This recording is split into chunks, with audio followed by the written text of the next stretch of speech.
It's 5 o'clock-ish here on the West Coast. My name is Gary Beekler. I am live in Poop City, California, San Francisco, and I've got some guests, some friends, and a new friend. And we're going to start right there. We're going to start with big YouTuber. He's got millions of subs, by the way. I don't know why he's slumming with me, but I am proud to have Alex. Man, What's up, buddy? Happy to be here. I'll slum it with anybody, man. I'm ready to hang out. Oh, that's right. And our first question of the night is pretty slummy, but we'll get to that in a second. Then, of course, we have the godly man himself, who's right above that beautiful question, Odin from Odin's movie blog. Did you know you have a movie blog? Did you? I didn't even know that I had a movie blog. Right? It's amazing. It truly wow, that's awesome. Yeah, you have a movie blog? I do. Right? And there's so many movies that I haven't seen, but I have a movie blog. Like I've seen it. I haven't seen it, but I've someone seen sent it to me. Zulu? I just got two notifications for this live stream, Gary. YouTube is making up for all of the missed notifications. I got two. Wait a minute. You had two events, I think. I think there's two events going on. That's How the hell the fuck did that happen? Are we allowed to say F-U-C-K? Yes. Oh yeah. Okay, well, I'm gonna kill the one with the Odin says a prayer every time we do, but we are allowed to say it. It's okay. There's, I'm sure, quite a few people I think every time I say it, but yeah. This is cool. You want to keep it up as two events? That'd be awesome. Let's do it. Yeah, I get the double notification too. Yeah, I'm gonna kill this one. Sorry. So everybody, if the video goes out, go to the other event because somehow, some way. Hashtag Boomer Gary. Hashtag Boomer Gary. Boom! I boomered the shit out of this one. I don't even know how to freaking. Oh man, I don't want to kill the wrong one now. I like that verb a lot. You boomered the shit out of it. I boomered the shit out. How did that happen? It duplicated on me. Yeah. Okay, really there we weird, go, man. All right, the one with like 60 or 70 viewers, you're going bye now. And go over to the other one. As a matter of fact, I'll shoot you the link. Somebody, hey, one of the mods, could you shoot the link? God damn it, this is the dumbest fucking shit ever. What the fuck? I don't even know how that happened. Oh man, so good. I love Gary. I really do. Jesus Christ. Boomer as hell, making two chats. I can't delete it. I'm gonna have to make it private. That's weird. There you go. Yeah. I posted a link to it. All right. So for some reason, that is weird as hell. Yeah, it's not letting me. It's not letting me delete it. So, all right. Well, it's private now, and now we're back. All right, you there? It's a private chat. I'm here for that group. They can have 30 people chilling in there saying, "Oh, we got the chat all to ourselves." I know, right? Yeah. Well, be careful. Well, it doesn't matter what you say. We can't see it. So if you don't see us responding to that, then I don't know how the hell that happened. That's so weird. How many people you got watching? Okay, we're on the right one. I feel like a very, very much like a poser being in here. You guys are like nerding out over my head like crazy. This is the amount of things that you can recall just like that. But I'm trying my best. Like I am here. I have a tattoo. Fucking, I have a little bit of credibility here. Hey, just remember, man, you're only a poser if you're pretending. I'm not pretending. Do you play? So you're not a poser then. A lot of them, but that's a lot more than me. Yeah. Well, while Gary's screwing everything up, I will formally introduce Alex. This is Alex Goot. He is a musician, a YouTuber. He has 3.5 million subs. He is the singer for "The Saga Ends," the music video that we did on Geeks and Gamers. This is little known fact. Yes. Yeah. So he is here tonight, and we're thinking of the follow up. Yeah, why are you here, though, specifically? Just go ahead and say fuck Disney and Disney Star Wars. I mean, I know you want to. Oh, yeah. Dude, fuck Disney. Fuck Disney. Star Wars sucks. It's so shitty. Fucking it's stupid. I mean, I've been a fan my entire life. Everybody smelled shit when The Force Awakens came out, and we were, like, waving our hands, still like, yeah, this is awesome. And then, like, but it might have really kind of a little sucked a little bit. By the time Last Jedi came out, like, done. I was fucking done. Yeah. I think we're all in the same boat with that one. Yep. I think Gary's got everything fixed now, Gary. I'll turn it back over to you. Yeah. No, I have the other thing set to private. I did nothing wrong. StreamYard spit out 2 things for I don't know. We hit a glitch in the matrix, so Leave it to me. And as far as remembering things, Alex, I don't. It's just what my brain is like really screwed up from a lot of drugs. So I sometimes the circuits, fire in the right direction, but sometimes I forget my name and start drooling in a cup. So Well, don't worry. The drugs work very much in favor of you remembering all the geek culture dumb stuff because you literally remember everything, as far as I can see. So they're working in some direction. Or maybe it's just all in my head. Like yes, it's working. like They're doing something good. Gary's an evil genius. Yes. Comics division. Hi. Hey, how's it going? Going pretty good. That's good. I put out a video this week. Fucking finally. Oh, you did? I did. I know. I saw it. I watch your videos, man. You never comment, man. I don't feel the love. Because they always get flagged because I'm always calling you an asshole and liar. And no, I called you I called you a Nazi incel. So okay. That's why I got flagged. I'm surprised they didn't keep it there. Sense. Makes sense. And speaking of them, hi Jeremy. How's it going? What of incels and specifically? Specifically incels. I mean, forget the fact that he's got kids and more subscribers than John Campia. But you got a wife, you got kids. Yeah, incel. Incel. Hi. I've got a question for you, Jeremy. How many subscribers are you away from 200,000? Right now, I am 67 subs away from. I'm sorry, we are, because it's a we thing, but 67 subs away from 200,000. We at Geeks and Gamers are about to cross a massive milestone, and it's pretty amazing. So, do they send you a second plaque when you hit that, or what? You've gotten how many plaques do you have? About 30 at this point. No, when I crossed 100,000, they didn't have the plaque. Oh, really? Nothing. I saw the one in your studio. Ancient, you had that ancient giant, history. Giant. I have that one for the million, but when I crossed 100,000, they had nothing. That didn't exist yet. Wow, it's a long time ago. So so almost at 200K right now. No, that's fucking awesome. Yeah, we have 625 people watching currently right now, and the crowd is growing. Thank you very much. And I'm sure not all of you are subscribed to Geeks and Gamers. My good friend Jeremy, who I have a contract with, so I'm contractually obligated to say all this stuff. Mad Max caught me, man. The guy, he saw the paperwork. He knows what's up. Listen. Jeremy, you deleted the video. You deleted the video. Who the hell is this? This is Mad Max, my number one. I guess he's my fan at this point. Like, what did he call his video yesterday? Because he was copying car video, and he said it was something else video. He did stalker video, yeah, something like that. He was like, "We got car video. We got this video." Blah, blah, blah. I was like, "Oh my gosh, I love Max." Tonight I'm watching Jeremy sleep. And then Lethal Lightning, who's new to Geeks and Gamers, he tags him on Twitter. And he goes, "Hey Max, I make videos for Geeks and Gamers. Can you roast me?" Yeah. Nobody roasts. Well, it's a couple people. Some guy jogging roasted me once for too much stuff on my microphone, so it just made me put 4 more things on it. And then somebody called me part of the alt-right brigade because I didn't like Doctor Who.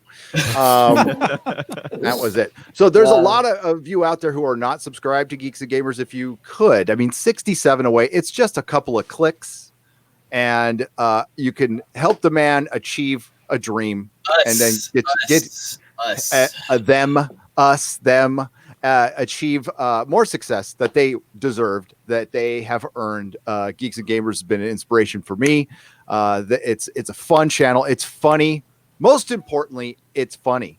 All the stuff we go through, I know it's hard subject matter that we hit, and I know it's sad watching our franchises die, but mockery is the best way to deal with a lot of things, and Geeks and Gamers is one of the best at it. So there you go. Jeremy, the professional hater.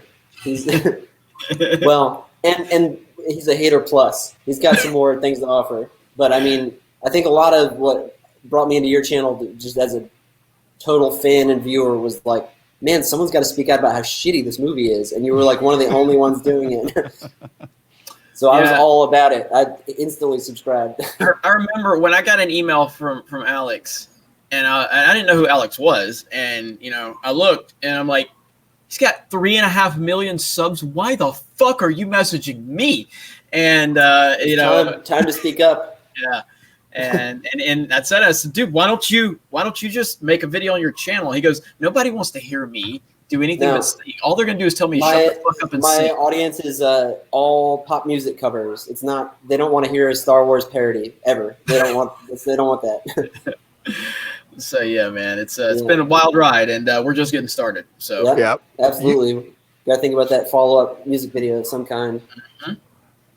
Dude, YouTube's a huge place. So there's like a meme video that's been out forever that I had never heard of. And I was watching the Jack Show last night, and it's the music list videos and the Dancing in the Streets, Mick Jagger, David Bowie music list video where they redub with like no music and they redo the sound effects. It's the funniest goddamn thing. I fell out of my chair. I was laughing so goddamn hard. It was beautiful. Is that like... Dude, there used to be like Fish live music videos, and they would just redub all the live instruments and just like. Yeah, you'd hear like yeah, it's so good. Yeah, those are hilarious. Yes. Yeah. So and then what was Jack Show doing? They were watching some guy's live stream that I don't even know what it was called, Access Media something, and we rated it, and then I was commenting on the Jack Show on the other live stream while they were watching the live stream. It was getting very Inception-like. Yeah, it was really cool. So tonight, we're going to start out talking about a show that I don't cover, but I should. It's one of Jeremy's. Did you introduce the Christian? Yeah, I did, didn't I? Odin? Yeah. I did. We made jokes about how Odin has a movie blog. I'm sorry. We'll introduce him again, though. I was just trying to get special credit. Hey, Jeremy, did you know that I have a movie blog? I did not, and this is the first I've heard of it. This is the first I've heard of it. I just wanted you to know. Because as your number 2 fan, because I can't be your number 1 fan for obvious reasons, I just want you to know that I have a movie blog, and that's important to me. Well, I commend your bravery. It's very stunning, and I think brave. And brave. And you are one transition away from getting an award from ESPN. Jeremy, I just want to say that you're breathtaking. You're beautiful. You're such a kind person. You deserve the 200,000 subs you're getting. Hashtag be better. Jeremy, I want to say I'm literally shaking because Geeks and Gamers is about to reach 200,000 subscribers, and I'm literally shaking about it over here. So before we get to Sons of Anarchy, we have to answer the question: would you have sex with Kathleen Kennedy for $100,000? Yes, because somebody needs to put an above average in this bitch and make her understand that the force ain't female. Can I ask my wife about this first? Like, this seems totally inappropriate. Oh, whoa! Mic drop. Your wife doesn't watch our live streams, does she? Yes, she does. Oh, hi, Mrs. Greg. I do not condone any of the things Jeremy says. Story. If I was single for 100,000, yes. But can I choose the younger version and then get Steven Spielberg's autograph later? Can I have sex with her in Steven Spielberg's office? Oh, not even with a stolen dick. I think. All right. As long as we do it in the Disney offices with Bob Iger there, in the next room, not watching. In the words of the great Shooter McGavin, you got to play it where it lies. Somebody said Jeremy didn't say how above average 5.75 is average. Well, I didn't say I was Jeff Hicks. I just said I'm above average. Okay, I didn't say I'm world class bullshitters. I just said I'm above average. I'm not trying to overcompensate. I'm trying to be honest. And Kathleen Kennedy needs at least some above average, and we'll have no more forces female garbage, you know? So how about there's a lot of trash men in my city. We need some trash women. How about that shit, huh? It's totally unrepresented. It's really freaking me out, you know? I think, the Goot music team needs some diversity. It's just me. I'm a white male. So, well, fire yourself and replace yourself with a black female. I mean, there we go. Obviously what you need to do. Eventually, I'm going to have to do that as well. Comics division. Oh, I already answered, man. Not even with a stolen dick. Okay. There you go. Well, that's what you got. So I like that answer. Not even with the so I guess stolen that's a bit. good answer.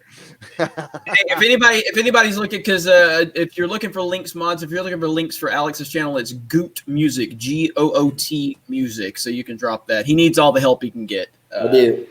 So I do. Please. let's get it. Let's get him to 4 million subs tonight. Here it is. Man, it's a totally different scene, man. YouTube has changed it a lot. Yeah, I heard that. Yeah. It changed in the last couple of months. Thanks, Quarter Yeah. Black Garrett and Steven Crowder, by the way. And I it's just just forget gonna that. get worse as the months go by. Especially once we hit 2020, because we Yeah. all Okay. live. Yeah. Can I ask something about the Nerdrotic channel? Sure. And like, I may get called out by the people in the chat, like, Nerdrotic noob, but where does the voice come from the intro? Oh, the voice? Yeah. That is my son at age like 8. Nice, because it's a really nice, it's very memorable. I like it. Oh, thanks. It's just like, he means it. You can hear that. That's my little boy. That's Yeah. well, not so little anymore, but that's Logan. And you can hear at the very end, you hear a voice in the background from like the next room. That's my older son Nice. yelling at somebody on League of Legends. And Of course. yes, so that is Logan. Thanks. Is that like a known Nerdrotic trivia thing where I've missed it? Because I've watched a lot of your videos in the past couple days, and I was almost looking for the answer to that. But I mean, once in a while it gets asked, but not that much. Yeah. I think people just assume. Yeah. But most people ask me where the name comes from, and it's like a long and meandering story. Gotcha. Fair Yeah. enough. It's Yeah. fair. Yeah. I wish there was an Detailed. awesome story with it, but Yeah. I misheard somebody. I thought somebody said it, and I heard it by mistake, and I thought it was such a good name anyway that I ran to GoDaddy and got a domain name. This was while I still had that. No, it's a catcy name. I like it. It is. It's pretty I'm catchy. into it. Yeah. You got to put some salt and pepper on that story, Gary. I No, know. yeah. Well, I was still at that comic shop that I was at. That I don't know if you guys heard that I own a comic shop for 10 years Really? in San Francisco. I did, yeah. It's I incredible. did. Yeah, it's incredible. Yeah, imagine that. Someone who owns a comic shop having insight onto selling comics. Imagine that. Wait, you sold comics? I sold them. Yes, Oh my gosh. So not only did you own the store, you sold comics. I sold comics. Oh my Yeah. goodness. Wow. Now, there's a guy I know named Odin that you should meet because he has a movie blog. Oh, he actually blogs about movies? yeah. Oh it's my amazing. goodness. Wow. Comics and movies hand in hand. Oh my goodness. Wait, in comics division, does he talk about comics? Not anymore. Not as much as I used to. And I hate that spelling of comics. Have I ever told you that? I truly do hate that. It's so freaking 90s. Like, where's my Mountain Dew, bruh? Comics with an X. Gnarly.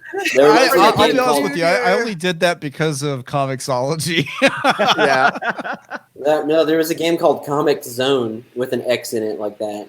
That game was kind of good. It's the Freddie Prinze Jr. of spelling. Oh, Freddie. Oh, Freddie. my story for my name is even lamer than Gary's. So, Well, let's hear it now. I was when I was trying to come up with my channel name, I was actually driving to the store, listening to Joy Division. That's where I got the name. There's nothing wrong with that. No, Joy Division's awesome, man. That is a great band. yeah. Um, Well, that's the reason why I also had for the longest time the Ian Curtis Batman before I started getting the original. I like artwork. that, but I understand why. I like your avatar now, though. I think it's good. Nice. Jeremy, this one's for you because I need to watch this show. This is the one show you have recommended to me and said I will like it, especially since I am, proper white trash and I like that kind of stuff. And I actually hung out with bikers when I was younger.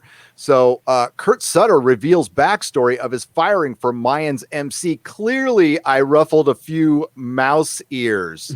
Before we get in, I mean, what do you know about the story, Jeremy? And what are your thoughts? Kurt Sutter, creator of Sons of Anarchy. Now, I haven't seen Mayans, which is a spinoff from Sons of Anarchy, but Sons of Anarchy is one of my favorite shows of all time.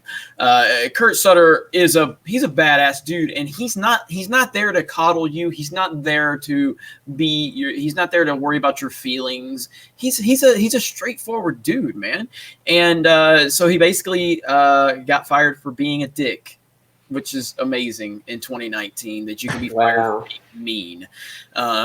And he's not somebody that's going to, like, if you're going to get in business with this dude, what are you expecting? You know what I mean? What were you expecting? Now, of course, this is a carryover from the Fox purchase and everything like that. And it's pretty hilarious. So I'll let you read the article and then we'll talk a little more about it. But I love Kurt Sutter. He's an awesome dude. Yeah, no, this is bad. This is seriously bad for Hollywood, and this is one of the things I've been harping on for years, that you guys, you keep letting this wolf in the door that is PC culture and SJWs and NPCs, and they are going to stymie and stifle your creativity. And now it's happening. Now Disney has Gina Davis's algorithm to look through scripts to make sure there's no gender bias. I mean, like, that's ridiculous. This is the problem with big data. And that's why Disney's too big to succeed. When it comes to art, there is such a thing as too big to succeed, too homogenized. When they start trying to pie graph a story, and we're seeing it now. I mean, they're making movies based on data, not just on, sometimes you got to make Warner Brothers took a shot in the dark with Joker. It was a gut feeling, and somebody had to actually work and push them into making it. And they found the perfect time when they were in transition, and they were like, damn it, it's cheap. Go ahead and make it and get out of my face, kid. And then they just made a bunch of money. Now we're getting this. So exclusive, as Deadline reported earlier today, Kurt Sutter was fired from his executive producer post on the FX series Mayans MC based on complaints from cast and crew collected by the Human Resources Department of Disney. Freaking snitches, man, everywhere. And you know how Kurt probably dealt with that stuff, which now owns FX as well as the studio that produces the Sons of Anarchy spinoff, 20th Century Fox TV, Fox 21 and TV Studios. And before I even get started, yes, I'm worried about the Orville. I'm not going to lie. I am truly worried about the Orville.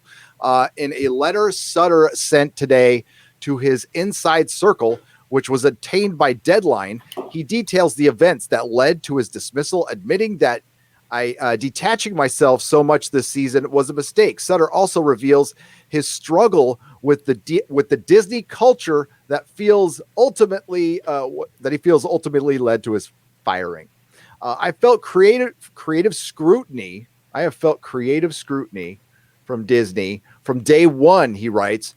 Read the full letter below. Notes on scripts and cuts have been heavy-handed, demanding a level of dumbing down story and inane PC restraints like I've never experienced before. I genuinely fear for the creative future of storytelling. I push back hard. God damn, that's such a great quote, and one we all knew was coming. To be honest with you, that's everything Jeremy's been arguing about for the last year. Comics Division for 2 years with Comicsgate. By the way, Comics Division is one of the founding fathers and mothers of Comicsgate. All the ladies and gentlemen who were there in the early part of that.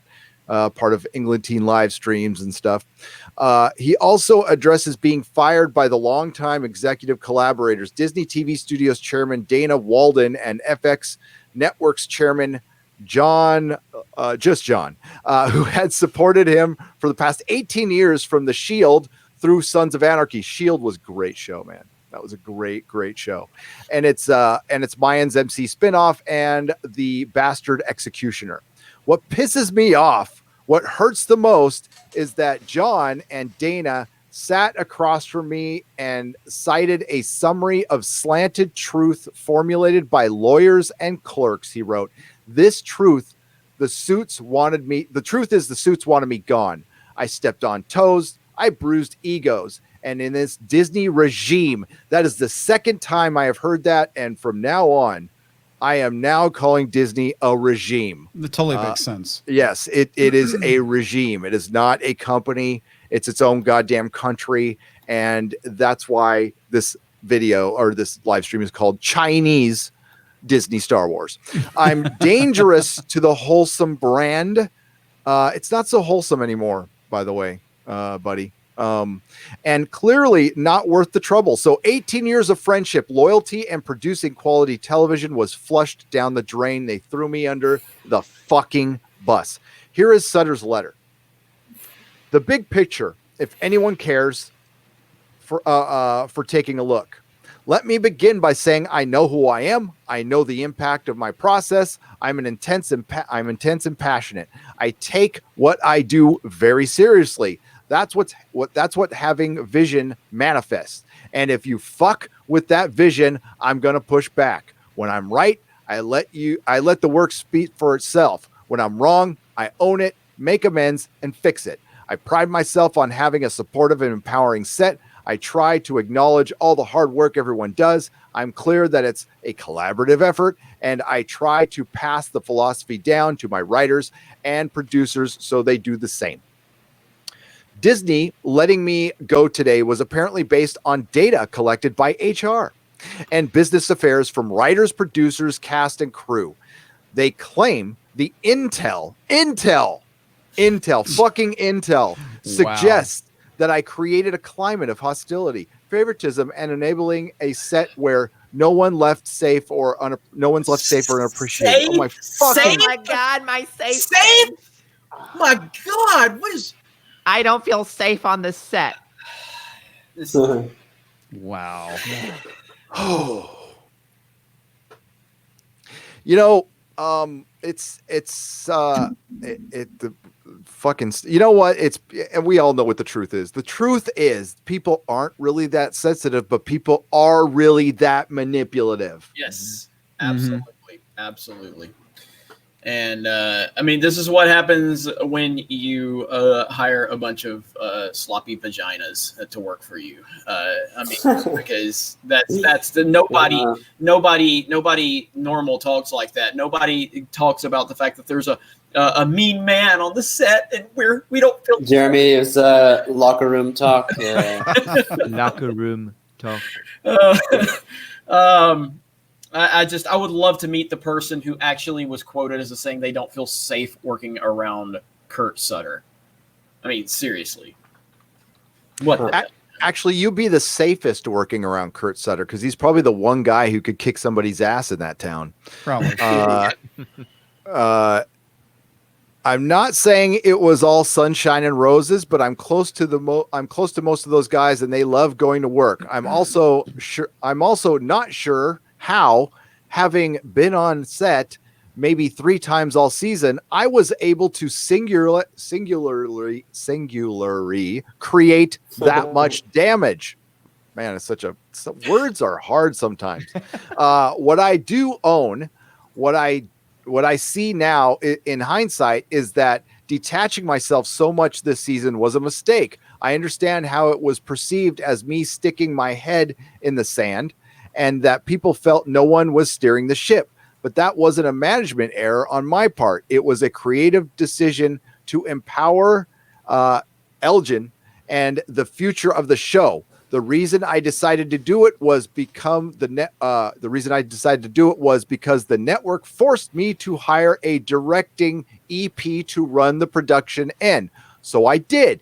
He came in with a lot of experience, and his enthusiasm gave me confidence he could do the job. So with Elgin, the new EP in place, and with John Pear, our great line producer, I stayed focused on story, writing, and post.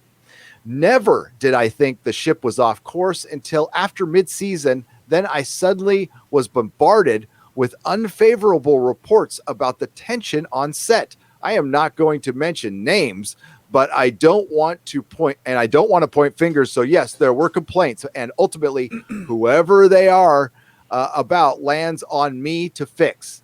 That's when I contacted the network to let them know. They told me they'd look into it and to sit tight. So I did. When I was who I have been hard on this season is the studio and the network. I felt that creative scrutiny of Disney from day one. Notes on scripts and cuts that have been heavy-handed, demanding a level of dumbing down story and inane PC restraints like I've never experienced before. I genuinely fear for the creative future of the storytelling. So I push back hard, no different than I have in the past. In fact, much tamer than I have than I ever was on Sons of Anarchy. However, I was dealing with a person, or I was dealing with personnel who didn't know me and my level of ... passion. Clearly, I ruffled a few mouse ears. I know my role at Mayans MC was going to be greatly reduced. I am handing off the show to Elgin, so it's not the job that's the issue. What pisses me off, what hurts the most, is that John and Dana sat across from me and cited a summary of slanted truth formulated by lawyers and clerks. They blamed my dismissal on the cast and crew. People I care about, people I respect, they had no firsthand knowledge of anything they were saying. They've been on the set, or they've never been on the set or spoken to any of my people. I'm not saying all of the intel was bullshit, but it was bullshit. I'll say it for you, buddy. But I know that's not why I was fired. The truth is, the suits wanted me gone. I stepped on toes and bruised egos. And in this Disney regime, I'm dangerous to the wholesome brand and clearly not worth the trouble. So 18 years of friendship, down the tube, flush down the toilet. I send this diatribe because I feel deeply wronged. They embarrassed me. They created a false narrative that could damage my reputation and career. I want them to understand the depth of that mistake. Talk soon. Thanks. Kurt Sutter. Whew. Wow. Whoa. Wow. What that can be titled is Kurt Sutter validating and confirming everything the Fandom Menace has been talking about. Yeah. If there was any question about Disney trying to enforce PC culture or spread PC culture, you have your proof. Yep. Have it right there. And Kurt Sutter's not. He's a straightforward dude, man. And I'm a big fan of him. I'm a fan of his. Like I said, I haven't seen Mayans. I saw some people were saying Mayans doesn't have the same feel as Sons of Anarchy, and I don't know if that has a lot to do with what's going on with what he's saying. But Sons of Anarchy. Has anybody on this panel seen Sons of Anarchy? I have. You have. What did you think of it? I enjoyed it. I didn't watch the full thing. I was traveling a lot when my wife was watching it, so I caught episodes here and there.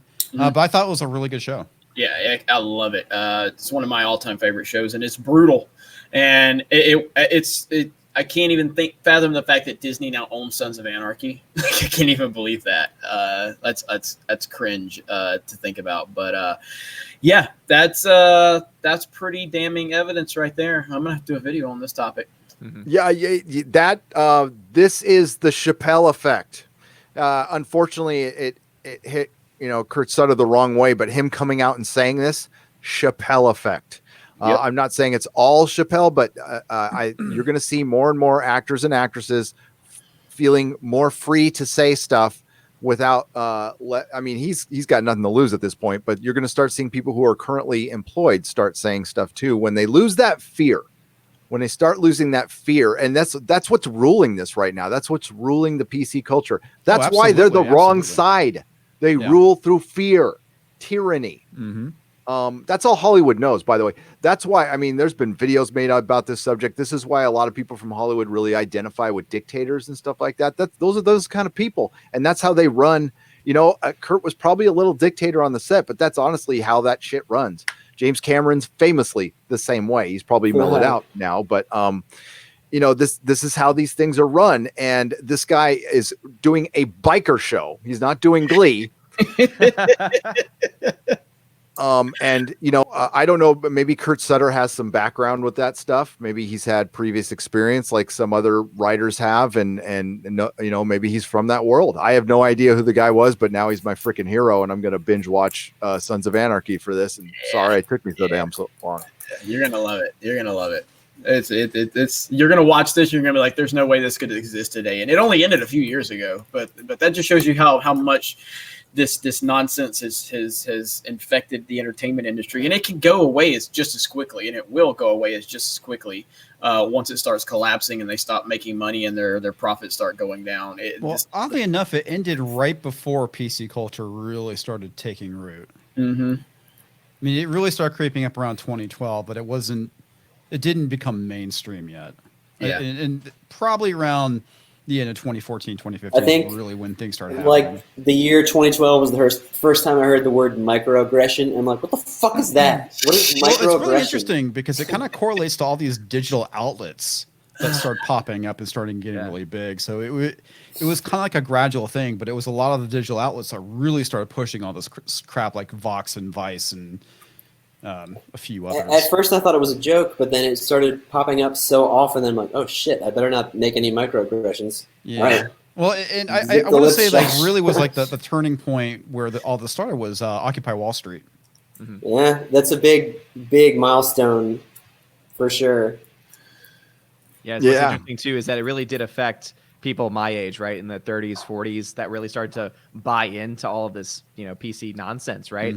And that's what's really cool as a teacher is I'm seeing the next generation, and they are overwhelmingly rejecting this nonsense. Like And it's I remember amazing. being in middle school and high school and being like, anything politically correct was so uncool. It's unbelievable. Yeah. Well, back in the Kids will- 90s when kids we will started always be having it, against that.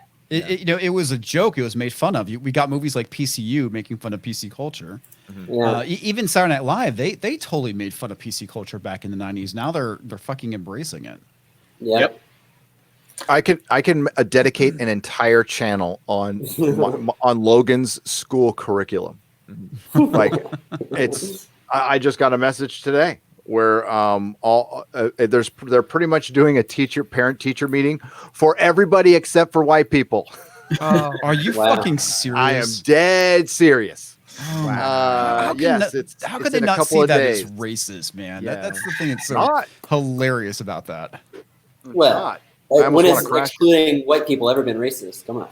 Yeah, exactly. According to them, I mean it's just their broken logic, and it's again. I believe that I believe we're at a tipping point. I believe that we're getting like right now with this stuff with Kurt Sutter. I mean, nobody that can objectively look at this story is going to feel good about this and feel right about this. And he's a very, very outspoken person. You know what? I don't know if anybody would have any way of contacting Kurt, but Kurt, if anybody can let him know, you have a seat here on Nerdrotic's channel or Geeks and Gamers. I'm speaking for Gary. I'm pretty sure Gary would not mind. Oh, hell yeah. So if you would like to speak to a few 100,000 people, feel free to contact us on Twitter at DDayCobra at Nerdrotics. You can have an open seat and you can say whatever you want. I would love to have him on because I don't think he's the type that's going to be quiet about this. I think he's going to continue to speak out, and I think he's going to have a lot to say.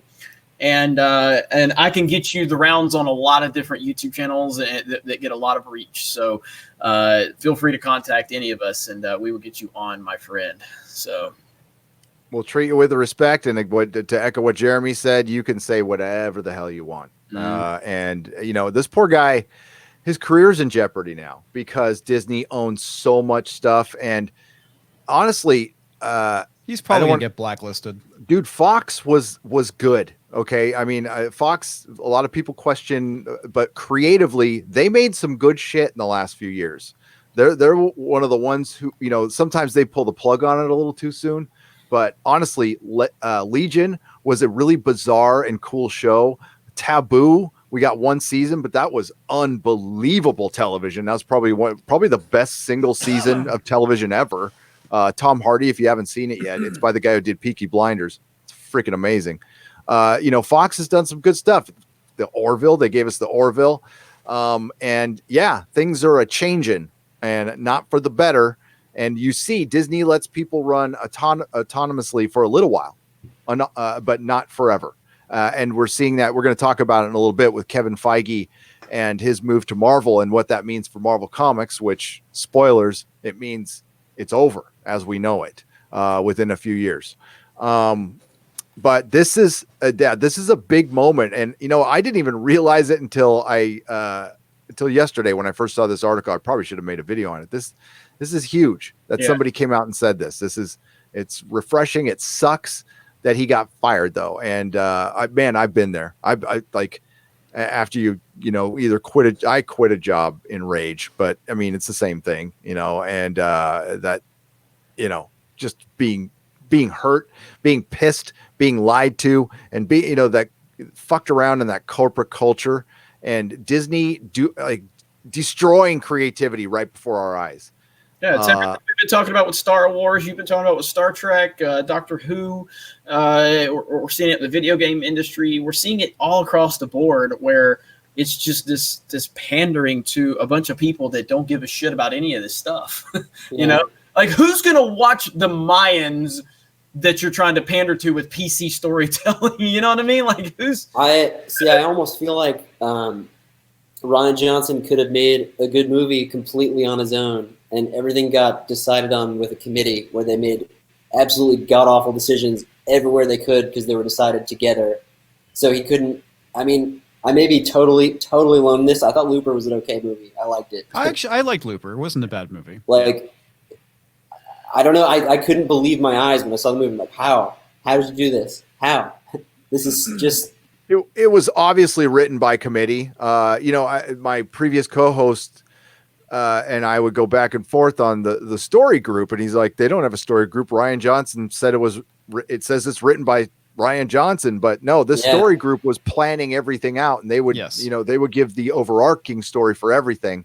And I almost felt like they let him keep a couple really bold ideas that totally were out of place once the committee's safe ideas were in place. So it's just a clusterfuck. They tried to do it like a television show. And honestly, there's certain shows where the writer's room works, but they have to have a strong leader, like a Joss Whedon or something like that, when he was not, completely insane.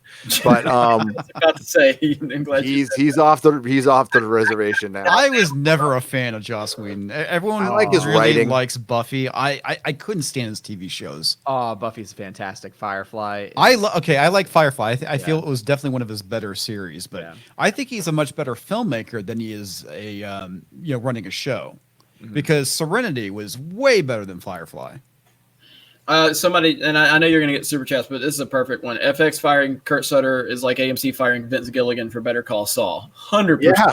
100%. Holy shit! Are you serious? Wow. No, he's saying that's the equal. Oh, okay. I thought it did actually happen. No. Oh my God, that would be an outrage. Could you imagine? How did El Camino end up on Netflix and not on AMC? That one boggles my mind. It's very strange. I did watch that last night. I enjoyed it. It was good. But I want to say on the Rian Johnson point, though, I don't know if I agree with you guys that it was written by committee. I'm not saying you're wrong. No, maybe you're right. Maybe the guy just sucks ass. I like to entertain all scenarios. Maybe he just is terrible. I think he came in, and they're like, Rian Johnson directed a couple episodes of Breaking Bad. And he was under good, strong leadership. He directed the Fly episode, right? Yeah, and what was the other one? Ozymandias or whatever it's called. Ozymandias, yeah. And so he was under strong leadership from Vince Gilligan. So he was able to execute under the watchful eye of a strong leader. Kathleen Kennedy is an objectively horrible leader in every single possible way. Dude, the firing of the directors in Solo speaks for its fucking self. Yes, absolutely. And so she didn't oversee anything. She just let Ryan go and do whatever he wanted. And I believe that's what it was. So in a roundabout way, I'm just saying fuck Rian Johnson. It was Rian Johnson's decision to toss the lightsaber over the shoulder. It was Rian Johnson's decision to kill the nephew, or try to kill the nephew for the dream. And it was Rian Johnson's decision to suck a I feel like Rian Johnson never played with Star Wars toys as a kid. Like, he would never make those decisions. No, he hated people who played with Star Wars toys. It's He wouldn't make that decision like, hey, why don't we make the lightsaber different? Why would you ever fucking do that? Oh my God. I was watching. Go on. No, I was going to just to make SJWs upset. Geeks and Gamers is now 30 subs away from 200,000 subs. Lots of tiers. All right. We can do it. So it would be nice if it happens during Friday Night Tights. I'm just saying. It would be. We're going to get the super chats in just a second, folks. But what was I going to? I get bored and I dork out. And I was watching old Star Wars toys commercials, which are awesome. My God, take me back to my childhood. Let's get a couple super chats in before we get to our next subject. Because the next subject will be quick because I am not into socio-political topics. I just want to talk about the timing of this announcement. But first, we're going to go to Bird of Prey 5, who is an inspiration. He is a YouTuber. Everybody go subscribe to Bird of Prey 5 due to some unfortunate health issues. He is bedridden, but he has the best attitude in the world. He live streams, he games with the Anti-Trekker. Love you, Bird of Prey 5. He says, Kapla, happy Friday Night Tights for $2. Thank you so much. Then we have Geeks and Gamers' own brand new member to the team, Mary Mayhem, for $2. Jeremy, get out of my pool house, she says. Congratulations, Mary. Your first video was an overwhelming success. Around 35,000 views as we speak and still climbing. It hasn't even been on the channel for 24 hours. So everybody loved you. I hope that you gained more subs since we spoke last. So please subscribe to Mary Mayhem. She's in the chat right now. I don't know why she doesn't have a wrench because Gary must hate women. I am taking care of that right now. Hang on just a second. Jesus. Well, I mean, I do hate women, but you know. So sexist. But yeah, we really are getting a great team together. I'm very proud of the team we have, and we do a lot of stupid shit behind the scenes and in our little chat threads, and it's chat was funny yesterday. Yeah. I still think Odin's Mad Max, but I do. You will never be able to prove it, Gary. All right, man, brother. That guy is he's funny though, man. It's like click on his most recent video right now, just for the first few seconds. Let's do it. Let's take it. Bird of Prey 5. I knighted you as well. He called Anna that Jeremy girl because that Jeremy girl. That's hilarious. That's great. Okay, Mad Max. It's just Matt movie talk. There he is. It just pops right up because obviously I watch all. I don't miss a video. I have to check this dude out. His thumbnails are just gold. Right. His thumbnails are gold. That is great. Yeah, I got to show this thumbnail, dude. That is great. Oh man. This is Mad Max movie talk, everybody. Right there, that thumbnail right there, dude, is so good. Oh wait, hang on. I didn't do the audio. Hang on. I want to do that. You think he won't be a dick and strike me? I don't care. If he does, it'll be over for him. He's been bleeding subs for like the last 3 months since he went after him, so hopefully we can push some his way finally. Yeah. There we go. Warning. His intro, yeah. Still not playing. It's not? No, it's playing. We just can't hear the audio. Oh well, he's got better intro than I do. That's for sure. No, the audio's not playing. The audio's not playing. Yeah. No, it's probably because of headphones. Yeah, I clicked the box. Can you hear it? Can you hear it? Yes or no? Waiting for it. Boomered. I know I boomered again. No. Mary says share the audio. I did. I clicked the little box. We'll do it again. Gary's do it again. Oh my Lord, people. I think he's getting to your head, man. All right. He's just maybe he's watching the stream right now. He's like, I'm gonna F with them because Jeremy deleted the video. Get so much out of this. No, I'm still not there. I don't know what's going on. It doesn't play for all of them. What's up? Oh, there it goes. Warriors, guess what time it is? Mad video. You got car videos, walk videos. Time for a mad response. The woke police are losing their minds because they have nothing to hate on. I know this. I don't know that nice edit. 7-hour cringe, that 7-hour live stream cringe with that Jeremy girl. Now did he watch the whole 7-hour stream? There's two bringing this mayhem of cringe along with Mr. EU Muscles on a live stream. I can't. You know what? Jeremy has a long time said, do your research. I can't watch this cringe. I can only get 40 minutes in. I don't know if she has the receipts or not. And Okay, for one, he's completely disrespecting Ghost Rider right now. I have to talk over this, but I'm mesmerized. I don't care. It's because it's a tweeter that's obsessed with tweeting is complaining about tweets for 7 hours. This is fucking comedy gold. Or I don't know what the hell. Does that justify 7 hours of cringe where the top YouTubers of the woke? But I watched every second of it, but it was cringe. And my pants were around my ankles, but it was terrible. You went there. I was thinking the exact same thing. Yeah, dude, restraining order, Ben. Jeremy. I love that he goes crazy and then he'll calm down to talk, but then he'll go out and yell. And then he'll calm down. You see him, he wakes up in the morning. Honey, could you get some breakfast? 'Cause I'm really hungry.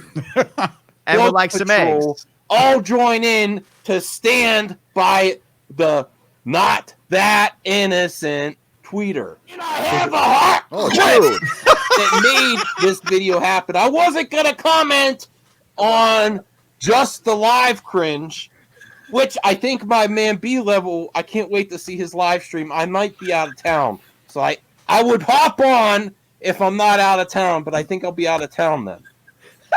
So check out B-Level. I don't know where he's going because you know how King Jeremy, the White Knight King Jeremy, he talks about B-Level about as much as he talks about you, Jeremy. So I think there's some major non-heteronormative stuff going on here. Yes. I want to know what the hell is he talking about? This is so unhinged. If you had never watched a Geeks and Gamer video, you wouldn't know what the hell he's talking. He's a B-Level, Jeremy. What? But I like how he comes down just to say, "Oh yeah," because he might be out of town. I know, right? Thanks for letting us know when B-Level's out of town. And we can go break into his house. Don't mess with Anna. So I'll see how that goes. I'll be there for the Fallout B-Level, whatever the case. I want to hear how it goes. Besides Geronce's car video with his cringe going after Beyonce. Oh yeah, by the way, how dare you go after Beyonce, Jeremy? I'm just kidding. She's stunning and brave. And brave and stunning. You know what? Shout out to Jeremy. I actually, the topic of the video I was all about. I was like, yeah, Elton John's calling out the Lion King remake. And then he went on a fake rage rant to try to trigger Beyonce fans. And that just proves to me that the Batwoman videos and the Wokenator videos that are soon to come, the Wokenator videos are coming. Herminator. That's my speculating mind. That's my speculating mind going off. I'm a speculationing right now. The smoke? So those aren't getting enough views, so we have to bring in and trigger Beyonce fans and then Raylo fans. And how do I know this? He's thinking that anyone that's gonna thinking the reason that I criticize Beyonce in my car video is because we're not getting enough views on the channel. So you need Beyonce fans. You need to get Beyonce fans. Like I've discussed how bad I hate Beyonce for years now. Yep. I think she's the most, like, the only thing Beyonce is good for is her ass, and that's about it. She's not talented, and I just think she's terrible in every way. But the reason I talked about it was because of the Lion King remake and how Elton John, the great Elton John, an actual talented musician, spoke out against it. Yeah, so I was very happy to see you say something about that. Very happy. I'm a high school dropout. I'm not as smart as he thinks I am. I mean, he's like, dude, what is the deal here? They've been accusing me of bringing Ryan into Geeks and Gamers so we can infiltrate the EU community. Therefore, we can destroy it from within. Like, I'm literally Palpatine to these people. This is some major conspiracy theory stuff. This guy's got. Wow. I don't think if you want to keep watching Gary. It's a lot of cringe. I we'll go for a couple more seconds here. I want to give him too much attention, but it's just funny that he just won't. Well, I think you should start introducing that. That's my speculating mind. It's my speculating mind. Thank you very much. Mad Max, you caught us during the Geeks and Gamers Fandom Menace board meeting. I was outvoted. I wanted to talk about Pink and get clicks for Pink. But they thought Beyonce was a better choice, and I have to say I agree with them now. So, but let's hear his speculating mind. Sit and screen cap Twitter for hours on end is planning this shit from the start. Is he crying? They know exactly what they're doing. This is what they do all the time. And you know what? Pointing is a big problem on the internet when you have lots of followers. You're pointing, not that innocent. I was just showing my friend. I was showing my friend a cosplay. I don't think so. Pointing and laughing is a lot of what the Fandom Menace is about. Well, you got us there. You got us there. Well, if you're not laughing, you're crying. I think we just got served. My God. I think he just inceptioned us, everybody. I think he did 4D chess, man. He got us. Yeah. Somebody said, I bet Jeremy texted Nerdrotic to stop the video. No, I texted Mary Mayhem. She can confirm in the chat. There he doesn't look at his phone or messages during a stream. Can confirm. Look at Gary. I texted him. Try to focus on the stream. I texted him months ago, and he never got back to me. Series. Jeremy is texting Gary to stop the stream. What did you ask me? What did you ask me, Odin? I was just saying, hey, this is my number. What's up? And you just never responded to me. Oh, well, I mean, did you say it's Odin? I did. Or did you say, hey, okay. I'll try and find it while you text me again. Somebody just text me right now. What does it say? I text him happy birthday. Oh, Jeremy just fired me. Jeremy just said I'm fired. No, it's my friend Chris. So that guy in the mask, I like this chat response. The theory is it's Ryan Johnson behind the mask. I mean, would that not be that would be a subversion of expectations. That would absolutely be. I mean, that guy sounded like pretty sharp. He's pretty aware of a lot of things. I do believe it's probably Odin at this point, though. I think there's a lot of people on it being Odin. Yeah, I texted you August 28th at 7:30 p.m. I said, hey, man, it's Odin. Sorry. And then I texted you on September 4th. If this is the new OBS setup, it looks good and sounds great. I'm sorry. Sad face Odin. A sad face Odin. I just sent you a sad face. So you did? Hopefully you get it. I got it. Okay, so here's me responding. What is that fucking picture of a fat ass R2D2 doing on the screen right now? What is that? Okay, so this is bounding into comics. So Chinese company Tencent expands reach in Western entertainment markets, partners with Disney. So I like how the bounding into comics worded that correctly. Instead of Disney trying to reach out to China reaching out to Disney. I liked this is Drew Taylor.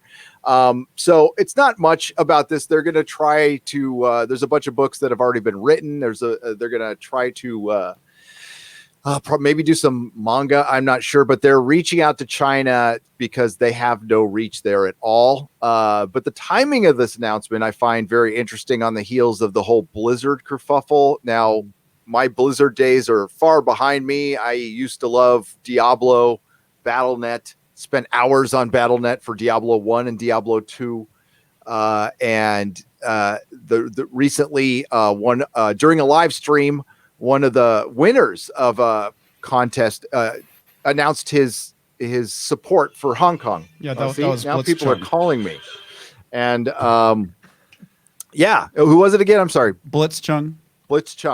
And then he was immediately suspended and his winnings taken away for a year, but that has been reversed. Today, Jeremy at the Quartering reported on this. We had a letter from Congress denouncing Blizzard, signed, I can't believe AOC signed it. And now I'm blanking on his name, the Republican guy from Florida. Mark Rubio. Thank you. Mark Rubio. Okay. Mark Rubio. They both signed it. It was a little dated, but they signed it, and Apple had to bend the knee on an app. That shit's ridiculous. Then we have the NBA stuff, and there's a great live stream on Sports Wars. Did you keep it listed, Jeremy? Yep. Okay. There's a great live stream on Sports Wars that I watched talking about the whole LeBron NBA thing. And now we have Disney announcing this just right after that. And this is on top of, I don't know how many of you watched the South Park episode Canceled in China. Oh, that was a great episode, man. Great episode. Good. That was like old South Park, man. That was still haven't watched it. I know I need to watch it though. So good. Yeah, I don't want to spoil it for you, but Mickey Mouse has a prominent role in it. It's brilliant in every way, and a lot of the things that we cover here in the Fandom Menace, you know, that finger pointing we do is done in that. And this is the problem creatively Disney's going to find themselves in. This is why it's very good that we talked about the Kurt Sutter issue too. It's twofold. We got PC Hollywood, which generally doesn't play in China very well, and Warner Brothers is recognizing this, by the way, with Aquaman and Shazam, and frankly, I was thinking about it this morning. I've liked more DC movies this year than Marvel movies. I like Shazam, absolutely, and I liked Joker. And I only liked partially Endgame. Although if you listen to Comic Division's our review on that, it sounds like we hated the movie, dude. It totally sounds like we hated the movie. But did we lose Alex? I think he just turned his camera off, had stepped away for a minute. I don't want to get super political, but I'm about freedom. I'm about free speech, and what Hong Kong is, doing. We certainly don't want American companies selling out our free speech and right to free expression for a few bucks. But we're seeing this, and this is going to be this has just started, and it's going to get worse next year. And we're going to see what happens. But just to show how hypocritical Disney is. They try to come out and say they virtue signal all the time. They won't produce anything in Georgia or North Carolina, one of those states, but they are perfectly happy working in China. Yeah, that's so hilarious. The quartering content on that has been pretty amazing, spot on. Like literally, they do not care about your feelings. They don't care about what's politically correct. They care about making more money and more markets. So now they're caught in a rock and a hard place, and they're like, do we appease? Who do we please now? Well, I'm really happy about the LeBron James side of things because LeBron. Let me be clear. I think he's the second greatest basketball player I've ever seen. I respect him as an athlete. I respect him as a family man. I love the respect of saying second best. Well, he'll never be first. He'll never touch Jordan. It doesn't matter. So, but he's a good family man and everything like that. He is a piece of shit, though, when it comes to how he has virtue signaled so hard against the president of the United States, how he has acted like he cares about oppressed people. He's invented this fake narrative that there are oppressed people in the United States, and he's standing up for them. They refuse to go to the White House. He makes these claims where I posted the video to my Twitter account where it's this new clip from the new NBA 2K game, and he's sitting down talking to this young black kid, and he's talking about like people all over the globe are oppressed, and we got to be there for them, not when it's convenient, yada yada yada. And it's just like, oh my god, dude, like really? God, and he's supporting China. The irony. Yeah, and now he has. And this is the problem with it. It's not LeBron James' job. It's not any athlete's job to take a political stand on an issue. It's not. Yeah. It's their job to shut up and dribble, which is what LeBron James said he's not going to do. Who was it from Fox News? That anchor, blonde woman. I can't remember. Not Megyn Kelly. Not Megyn Kelly. She was going to be the White House press secretary. Laura Ingraham. And so she said LeBron needs to shut up and dribble when he was going after Trump. And he said, I will not shut up and dribble. I am more than an athlete. It is my duty to stand up against oppression. It is my duty, yada, yada, yada. Bullshit. You ain't standing up for nothing because there's nothing going on here in this country. And now this is the problem. He's facing real oppression in a communist country. And because he makes too much money in that country, and what did he do? The China government told them to shut up and dribble and not talk to the media, and that's exactly what LeBron James did. He is a complete phony, hypocrite. He's a textbook SJW. I have no respect for him. Jeremy, that's could easily be a case of severe cognitive dissonance, though, where he actually is paralyzed by like, oh fuck, I guess I can't actually have an opinion here. He just he knows where his checks are coming from. Yep. Yeah. Just wait until Space Jam 2 comes out. I like exactly. I like what Dave Portnoy said. Dave Portnoy, founder of Barstool Sports, one of my heroes. And Dave was doing an interview with Tucker Carlson, and he says, look, this is about money. He says, I'm not going to lie. If China can guarantee I can sell 1 billion T-shirts, I might bend the knee to China too, but I'll admit it. He's like, true. If you can guarantee me 1 billion shirts, I'll just go ahead. I'll retire. I'll buy me an island, and people can hate my guts, and I'll be on my island, and I won't know anything. But he's like, LeBron is putting this image out that he cares, and he really doesn't care. He cares about his money. That's all he cares. And man. All this comes to light based on people's commentary on the protesting in Hong Kong, basically, right? That's where all this has come from. And it's getting serious. I mean, we have a listener, a friend out there, John Tnett. He pops into my chats. He's on Doomcocks all the time, and he's there. He's living that, and it's a complex situation, for sure. But I'm always going to lean towards the side of freedom. I know that's just stupid, but I will. But John Tnett, he's been put in danger sometimes, and he's just trying to do his job, and that's and. You know what they did the next day? They started burning LeBron jerseys. So I thought that was so hilarious. Yeah, people in Hong Kong will pay for a lot of that stuff, and that's the financial center, and that's so consistency. That's all we're asking for. He can say what he wants about the president, but then what Jeremy just said, all of a sudden you're just gonna, now you're gonna shut up. Now you're gonna shut up when the chairman tells you to do that. I just got Beyonce fan hate mail on Instagram. Oh nice. God.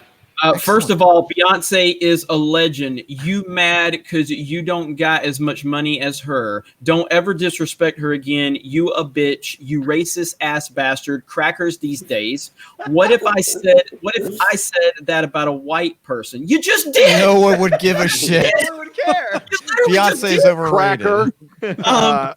Call you Peckerwood. Go ahead, call out Fiona Apple, please. Tell me Fiona Apple sucks, and I'll be okay with it. Dude, if someone talks Taylor shit about Swift, talk Yankovic, shit about Taylor Swift. I'm cool with that, dude. Totally cool with it. Fan, I've made 150 Brie Larson videos saying much worse about Brie Larson. That's true. Okay, but anyway, let's see. It says, well, guess what? I'ma defend my black nation. Black girls rock. Do you know what is black people had to go through back in the day? Because you crackers do know. Queen Bee will forever ride, and that's on period and trust. What the fuck does that have to do with Beyonce? What garbage? You look like garbage. White people swear they the shit, but yet what black people was the one who helped y'all. People get to space. Go watch Hidden Figures. A black man was the first to perform heart surgery, but want to say she was worse than garbage, and gave me the OK symbol, which is apparently white supremacy. So yeah, that's awesome. I'm gonna post that to Twitter. Yeah, I like Zazie Beetz. Yeah, Zazie Beetz is pretty damn hot, man. Oof. That definitely sounds like a troll email to my ears, my untrained ears. The person troll. Person in the picture seems to be a young person, so I'm not going to show their information. Yeah, but it's a good troll. It's a good one. It's great. I was not aware of what you went through. Thanks for letting me know on Instagram. I am consider me educated. Just want to check in on our good friend Anas Abdin. We are so close to the goal. We are at $19,126 raised. We had a $20,000 goal. Of course, I want to repeat that I'm trying to temper expectations. This is to get the ball rolling. We are helping him fight a plagiarism lawsuit against a $1 billion corporation. And it's a giant uphill battle. It doesn't mean you don't fight it. It doesn't mean you don't try. And it was because of you. He can attempt to, he has every right to appeal this decision under the law. And we are going to try to help him. I want to shout out Nick Ricada bringing this subject up. And of course, Nick's fair. He's a lawyer about that stuff. So I don't know if he knows who I am, but thank you, Nick, for bringing that stuff up. And all the YouTubers who brought it up, Anti-Trekker and Tom, of course. Tom has done great work. Rob, Mecca, Doomcock, Jeremy, for letting me put a video up there. Anna has been shouting it out too. That Star Wars girl. Thank you, everybody. And honestly, with the income from the 2 live streams I did and the ad revenue and stuff, I think we're there. But if we could get there like on the GoFundMe, that would be great. Again, none of this money is going to me at all. I don't touch it. It goes to his lawyers, and I'm going to be transparent about everything, and you will see it all. Just pay attention to my Twitter. All right. Thanks, guys, for letting me do that. Thank you, everybody. Comics is back. We lost Comics. We lost Comics, but now he's back. Yeah. I don't know what the hell happened, but my browser's something happened. Try again. Also, Al Bundy wants to correct you in the chat. It's that Jeremy girl. I sit corrected, Al Bundy. Thank you. That Jeremy girl, that's gonna stick. That's hilarious. That's gonna stick, dude. He is good at giving all of us nicknames. Mr. E Muscles, so good. I love Mad Max. You tried to tell him during the live stream. I will try to tell him again, dude. You're wasting your talent. You are. I mean, you have talent to go somewhere on this, but because you do have to have a bit of an obsessive nature to be a good YouTuber. But honestly, it's great for Jeremy. You're helping Jeremy. Mm-hmm. So yeah, we are 12 away. Matt, 12 subs away from 200,000. Come on, people. We can do it. It's not hurting us. So, but I enjoy it. Please don't stop at this point. Let's see. That's it. Okay, so exactly, Modalicious. What Jeremy said about Bieber was way worse than anything he said about Beyonce. Because I said that Justin Bieber. What did I say? I said Justin Bieber is a better female entertainer than Beyonce. Let's think about that. We lost Alex, by the way. Yeah, we lost Goot. Hello. There we go. Okay, I think the same thing that happened to Comics happened to me. I don't know what the hell that was. Something's going around here. It's YouTube, man. They're trying to suppress us. I'll be right back. Maybe. No, there's also StreamYard was I was trying to do the Exozone on Thursday and it kept kicking me off, and I think it's having browser issues. They are trying to improve their connection, they said. So I admit I lost all the comments and I tried to click on it, and then that's where the problem started. So it was partially my fault. It's all right. It's all good. Yeah. What I usually do is if you're watching the video, there's these little 3 you can pop out the comments. You probably know that. You can I always pop out the comments. And no, I haven't. I have not seen that yet. I'm clicking around. I'm afraid now, but I'm so if you see Top Chat, where you see Top Chat and Live Chat, go all the way to the right. There's 3 little dots there. Yeah. Right click on that and it'll say pop out chat. Oh yeah.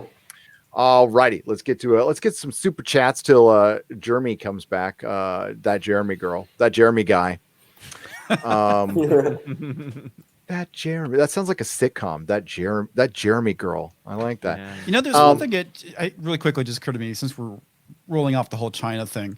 It makes me wonder. So they have books by Chuck Wingdings. Windig is his real name, but I like calling him Wingdings because that's what he is. Mm-hmm.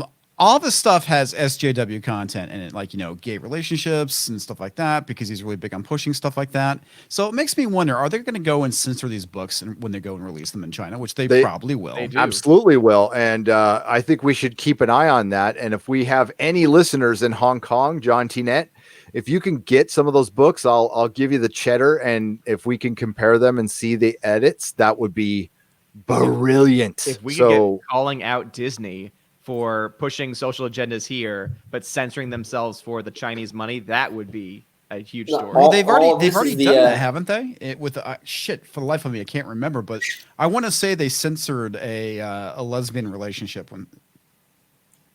I'm sure they did. But if anybody could throw that news my way, that would be great. Switchpoint was the one who brought it up. All of this whole thing is an extension of those stickers that went around that said Islam was right about women or whatever. And people were like, what the fuck does that mean? And people didn't know what to make of it. Now, this is China is almost the same situation, except they have a huge piece of our economy involved. So now people are really listening. Yeah. But it's the same idea, really. It really is. And you know what? Who didn't see this problem coming eventually? Right. And the movie business to say, you know who's funding the streaming wars? China. I mean, honestly, if it wasn't for China, cinema might be dead already in theaters. Quite honestly. This is true. Well, it's because they actually start needing to making content for Americans again. Dude, you know what the most fucked up thing is the in the background fin that's like turned white. When I saw that poster, I like couldn't believe that shit. I'm like, what the fuck? Just the fact that even is the marketing materials have to be changed completely in order to release the film. Like, how do you live with that? Well, I remember when The Force Awakens came out, there was a big stink about them changing the poster for China and making the fins smaller. And, you know, they're all screaming racism at Disney, but no one bothered to call out China. Not that China would give a fuck. Right. No. Fan Annex a film for $5 says Fig Tao. Fandom going their own way. Yeah, yes. That was hilarious. Yes. All out of bubblegum for $5. Hello, gentlemen. Long live the Fandom Menace. Thank you, my friend. And yes, long live the Fandom Menace.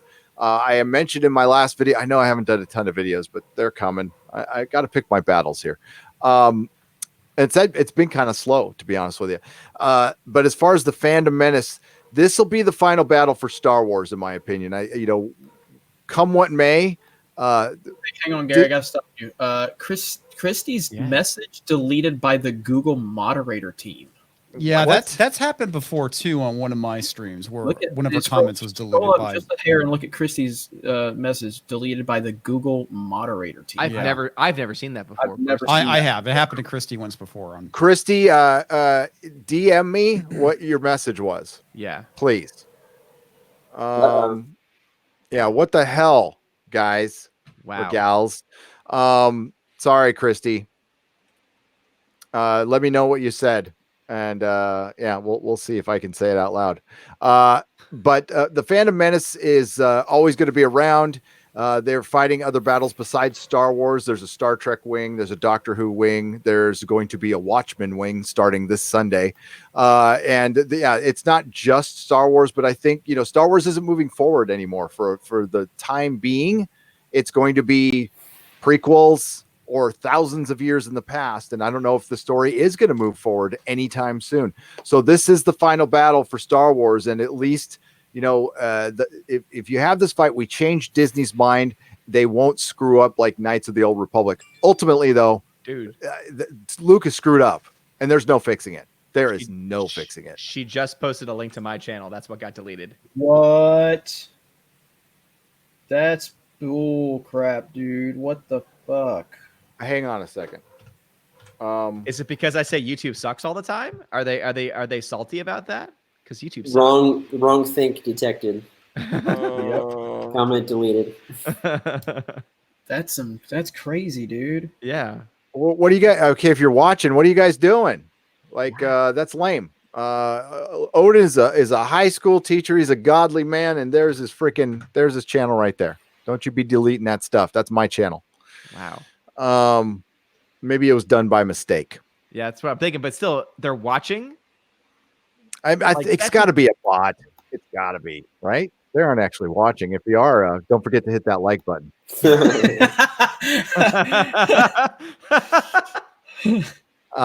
There we go. So, back to the super chat. Oh, I lost them because I was getting Odin's. Christy, thank you for all the hard work you do, by the way. I'm sorry that happened. And thanks for putting that link in. You're awesome. Joker spoiler. I don't know if I should read the rest of this for $5. Let me pre-read it first. Okay. Which parts do you guys think? Which parts do you guys think are real, or which parts do you think were in his mind? The movie was great, wasn't it? Luke Stryker for $5. Thank you for the $5, Luke. The movie was great. And it was, Jeremy was right. Upon second viewing, it got better. It turned into a classic for me. Yeah. So as vaguely as you can, gentlemen, we'll go around the horn here. Jeremy, was it all in his head or just parts? I'm going to just say just parts. And I think that's the fascinating thing that you, the viewer, have to sit there. And it's kind of like Inception, where Nolan kind of left it up to the audience to decide if that ending was real or not. And there's no definitive way. It's up to the audience to determine what they believed is real versus what was in his head. Comics. I see a muted microphone. Okay. Who's next? Odin? I personally think it was just parts. I think that there's certain things that were revealed that seem to indicate that. I think a lot of it is left up to interpretation, which is why it's really great. And that's why I love it, because how often do we get films that we can talk about after the fact and we can debate and discuss, right? I feel like it's almost been since Christopher Nolan's Inception that we got a film that was like that. Maybe there's been others that I'm forgetting, but Dark Knight Rises kind of. But Dark Knight Rises sucked. I mean, so no, it did. No, it did. No, it did. No, it did. Jeremy, are you getting salty? I will say, my name Rises is Bane. I talk like this. Rises- Aren't I scary? Rises has a lot of problems that the Dark Knight and Batman Begins don't have. I will fully admit that, but I still very much enjoy Rises. Oh, it's better than most crap films that come out for sure. But in comparison, Jeremy, everything remember when we were filming the video with the action figures? We kept doing the Batman voice like after like 14 hours. Oh yeah, where is the trigger? Where is the trigger? So good. That was Alex, the worst did you see Batman Joker? voice ever? No, I'm dying to see it. I have not seen it yet. I'm in the middle of moving, actually. In case you're wondering why he looks like he's in a bunker, he's been moving, and so that's why. I'm in the middle of moving, so yeah. I'm using my 2014 MacBook camera here. So, Comics division. Yeah. Was all of that movie or parts of it in his head or none? That's the question, isn't it? I don't know. I kind of flip back and forth. I kind of feel like once you get to the end, you're like, this all just happened in his head. But it's hard to tell, man. It's hard to tell. That's the thing I like about it, is they don't give you a definitive answer, and they leave you with enough questions, as they should with a Joker origin story. What is truth, what is not. I don't know. I need to watch it again. I've only seen it once. After watching this, remember those Earth 1 stories that came out? Yeah. It kind of reminded me, I know it's a Black Label, but it kind of reminded me of one of those. So it's a superhero origin. So no, it was not all in his head. Some stuff, but it was just the stuff that was represented. And plug your ears, Alex. Plug your ears. There's one scene at the very end that doesn't have him there. He's not there, physically there. You can't have a delusion without you being there. You can't have a narcissistic delusion without you being part of the story. That's a very good point. Give me an okay symbol when you guys are done talking about it. Okay. Sorry, am I a white supremacist now? You are. I don't know what you're talking about. I just want to know. Yeah, is this also white supremacy? If I turn the OK symbol into a mask? I think that's like code for the Klan hood or something. Okay. I don't know what the hell you guys are talking about. I just want an okay symbol. Well, you realize now I gave Black Panther an 8 out of 10, and I was called a Klans member for that score. Jesus Christ. That's a true story. That's too high of a rating. That movie is like a 6.5. Yeah. Well, I've only seen it once, and I enjoyed it, and I'm sure if I watched it again, because I'm the type of person, I do need to see movies a couple times, just to kind of, like I said with the Joker, and there's movies I've watched that I didn't like the first time, and the second time I watched them, because when you watch a movie the first time, especially a highly anticipated movie or a movie that's been hyped up a lot, you're watching it for what you want it to be. And then after you watch it, then the second time you're watching it for what it's supposed to be. And that can either make the movie fall apart or it can make it get much better. So I guess it speaks volumes that I have not watched Black Panther a second time. Yeah. You know what I mean? I honestly think that either. Michael B. Jordan was the best part of that movie. Oh, for sure. Yeah. Yeah. He was. They didn't go far enough with that character, though. That should have gone much darker than it did. I agree. It was okay. I agree with your assessment, Comics 7. I came out of it thinking I enjoyed it, but again, I haven't felt the need to watch it again or purchase it, which is rare for a Marvel movie for me. The biggest problem I had with it is I found T'Challa boring. You know, he was there's like he was really so boring. many better characters. This is his movie. He was better in Civil War, and he was way better in Civil War. Matt McGloin was the first person to point this out, or just to remind me of it, from Cosmic Book News, when he was bringing up the Perlmutter Feige fight and how Perlmutter largely got thrown under the bus. To this day, they're spinning narratives out there that aren't necessarily true. Like and him being about racist, like him being racist. Yeah, that he doesn't care. Other people make those decisions. He just, but he makes merchandising decisions, not really. And listen, his merchandising decisions were right, by the way. Sorry to break. I mean, look at all those Captain Marvel toys that sold. But I digress. He was pointing out that that Kevin Feige took over at Civil War. That's fundamentally when he took over the MCU. So you got to look at everything before that. And quite honestly, the year before that was when they had their best year, when we got Guardians and Winter Soldier. And since Civil War, which I know Mahler loves that, but I like it. I think it's I like good. it too. I like it's flawed, but it's got problems, but it's an enjoyable film. Yeah, but it hasn't been really great. I mean, Infinity War was great, but Ant-Man and Wasp sucked. I mean, I'm to the point where it sucked now. I didn't like it that much when it came out, and I like it less now. Captain Marvel sucked. I don't like the Spider-Man Sony films at all. And Endgame did not age well at all with me. Upon my second viewing, I liked it less. Third viewing, I liked it even less. And I don't own it, and I won't own it, but I own Infinity War. And Dubkov was right when he did his review on that. He said if they ended it right here, it would be great. Yep. And it would have been, but they didn't. But Gary, how could you say that about my movie? I'm so sorry. It wasn't made for you. I'm not. No, Okay, it wasn't. Look, it wasn't made for you. Gary. Even though I totally own all those comics, because I do. Gary, did you see the picture with me and the 40-year-old man that the movie wasn't for? That saw the movie 140 times. Oh, that was Gary? hilarious. It's like that was yeah. I mean, I swear that was get in the van with candy guy right there. For sure, man. It's like no matter how many times you see the movie, she's not gonna sleep with you, dude. Could somebody pull that picture up for me? I'd love to see it, or DM it. I haven't seen it.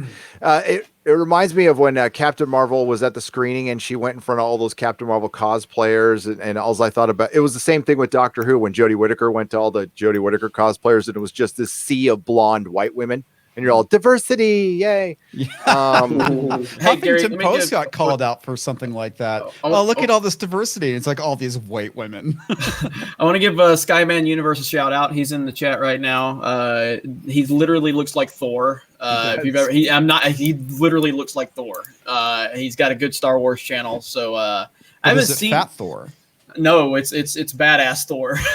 Yeah, he's Infinity War Thor, not Endgame Thor. Yeah, he definitely does. But good to see him in the chat. So who's in the chat? Oh, sorry, hang on. Skyman Universe. Oh, what's up? Yeah, definitely give him a shout out for sure. Hey, and thanks for coming in. I appreciate it. By the way, Thor: Love and Thunder, he's still gonna be fat. Yeah, I know. I saw that. He's still gonna be fat. All right, let's get to a couple more. Does anyone ever talk about Logan anymore? I liked that movie. Oh, it was a long fucking time ago.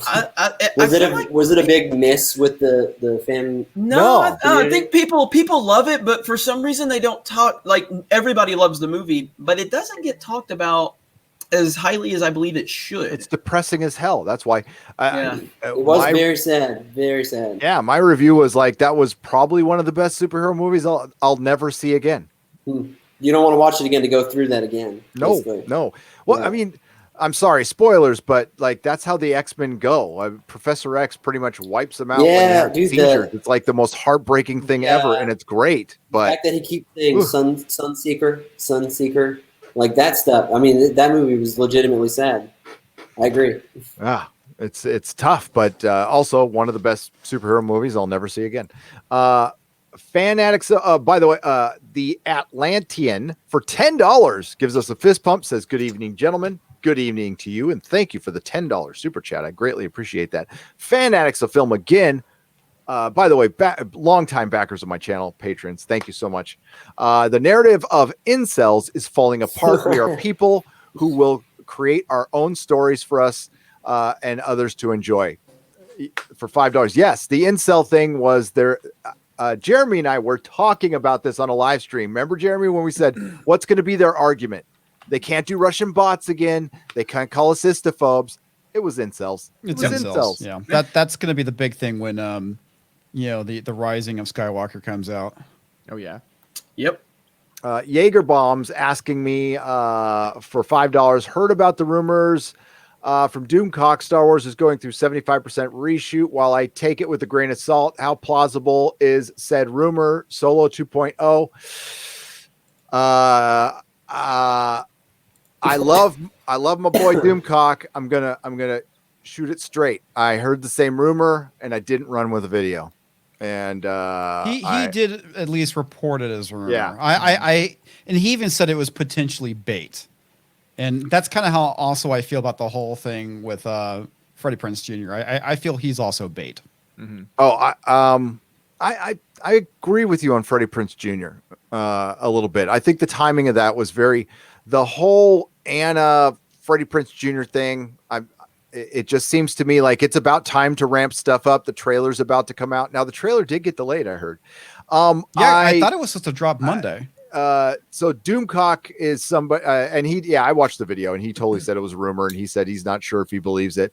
You got to think about it like this. If they're reshooting 75% of the film with 64 days left, that means you're calling every actor back. That means you're calling every crew member back. And I think some of these actors are already on to their next projects. I think that might be an exaggerated thing they were reshooting as of September 11th, which was just over a month ago. So that wasn't that long ago.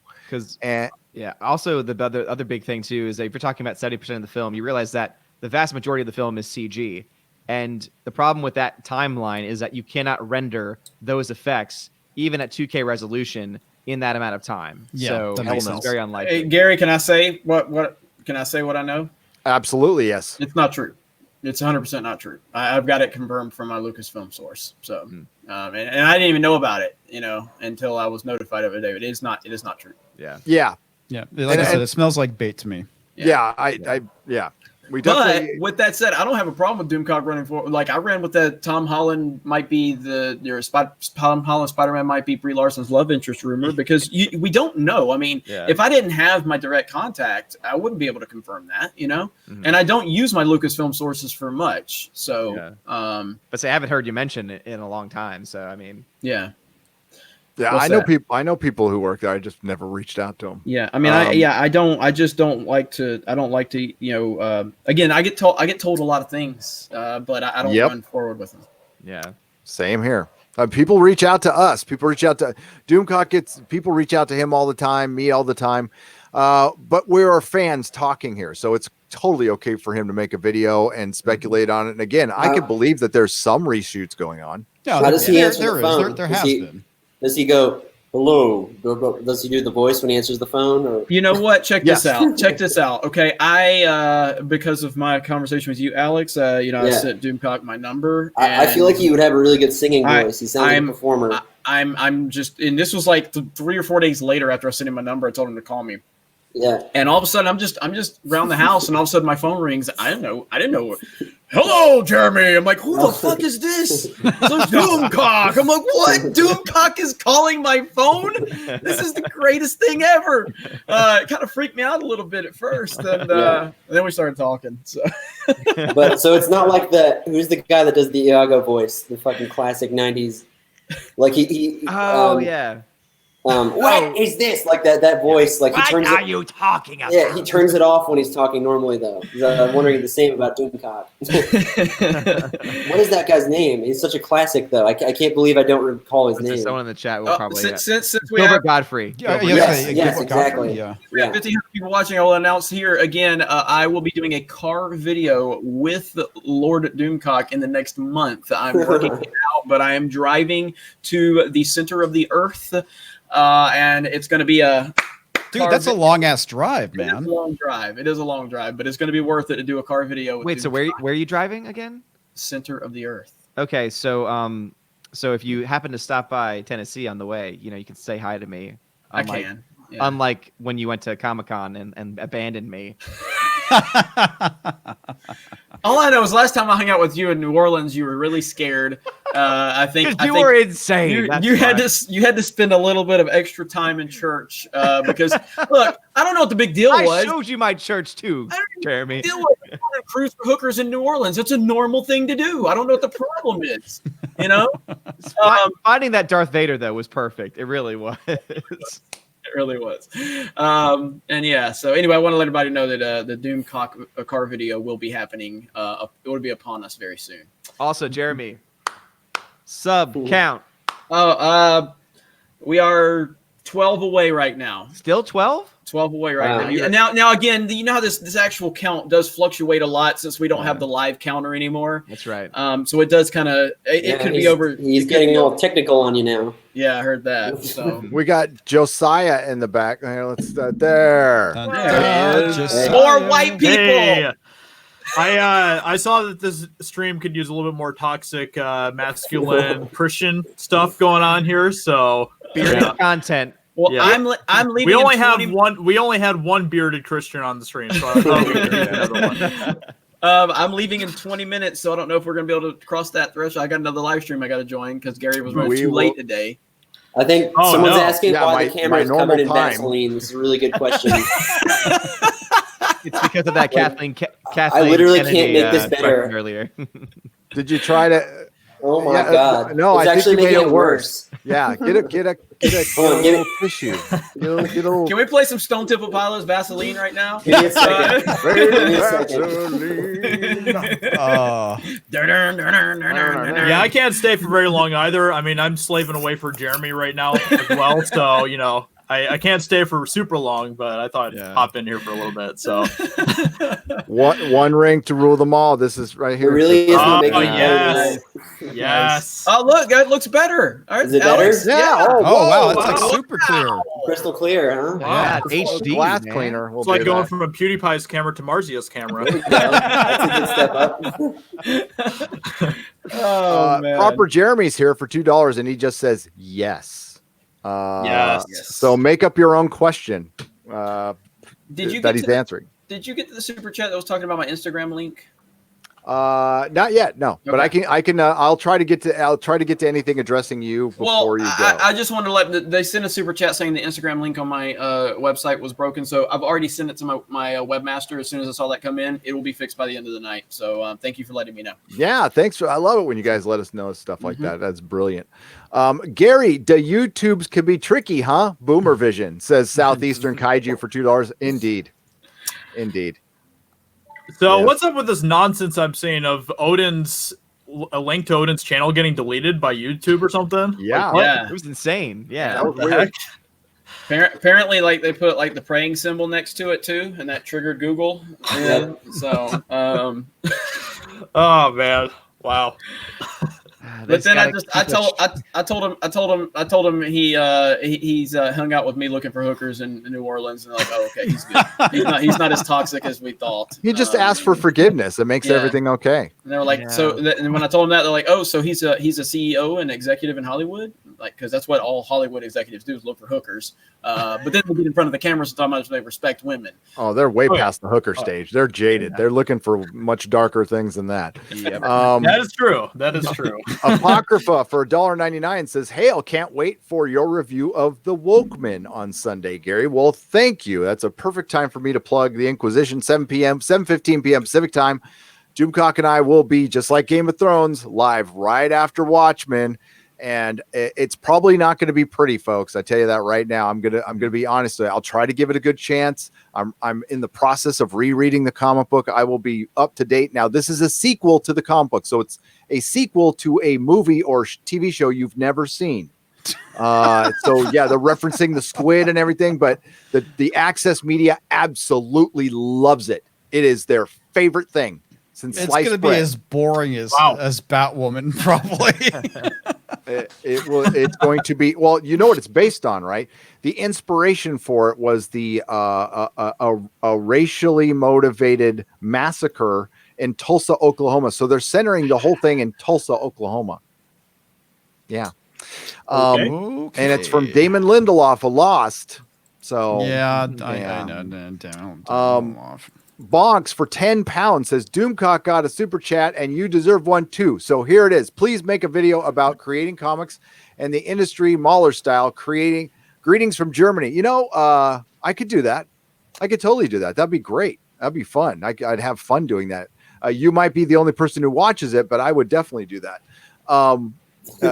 Comics are in a bad way. I need to get through some super chats, but our next subject before Jeremy leaves, I want to talk about Kevin Feige and Marvel Comics and what what because he took Joe Quesada's job straight up. That's a big deal. Oh boy, did that jump on me. Whoa. Did he really? Holy shit. Yeah, because Joe Quesada was the CCO, and now Kevin Feige is the CCO. Why can't he have taken Tom Brevoort's job? Well, unfortunately, Brevoort's still there, and so is Buckley. But thank you, Bonks, for the 10 pounds. Echo Base Network, Nicholas Glenn and the coach. Great Phantom Menace YouTubers right there, $4.99. Hail, Alex. I was on tour with Gary Nichols, who won his first Grammy in 2016. Wow. So welcome from a fellow musician and fellow Fandom Menace member. See, this is the first time I've shown my face around anything Fandom Menace related. That's good to hear. That's awesome. I did not know that. You are now forever tainted. Yeah. So I'm going to try to find the original Deadline article because it's got it in there. So, and I won't read the whole thing. Everybody knows about the news right now, but I want to talk about how this impacts Marvel Comics because this is a big deal. So DC Comics recently moved from New York to the West Coast to be close to the entertainment division. And they did a bunch of reorganizing that screwed some creators, and then they kind of made up for that. Marvel is about to do the same thing.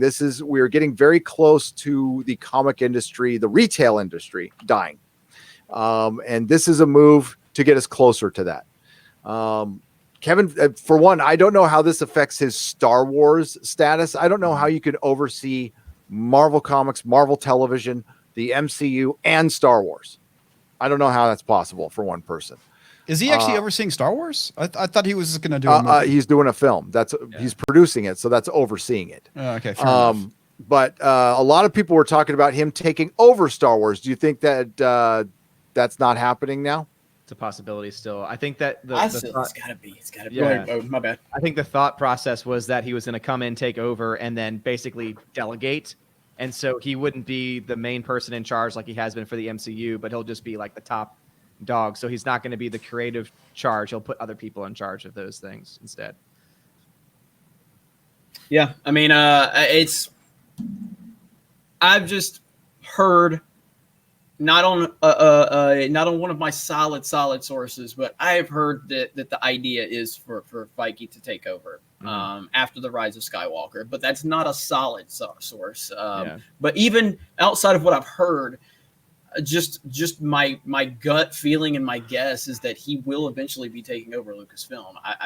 Star Wars is too big of a property. There's too much money tied up into it. There's too much potential money on the table for them not to put someone like him in charge of that universe, in my opinion. Mm-hmm. Yeah, and considering Disney has fucked Star Wars right now, they need to course correct. But let's be honest, the damage has been done, and it's not like it's going to be any different. I mean, after all, he's part of the reason why the MCU is getting woke. So why would it be any different with Star Wars? Yeah, true. I agree. Manga is kicking American comics ass again, and always will, because we're not Japan.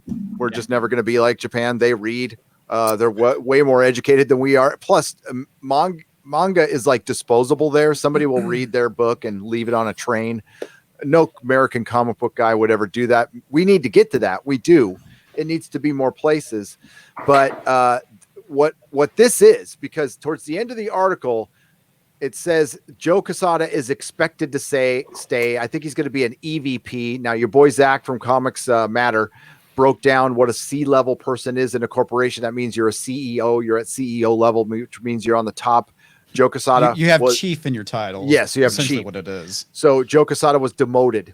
But what they're doing is restructuring. They're streamlining. And even in this article, they talk about Marvel Comics probably moving to the West Coast. Wow. No surprise. We've been saying this shit for years, dude.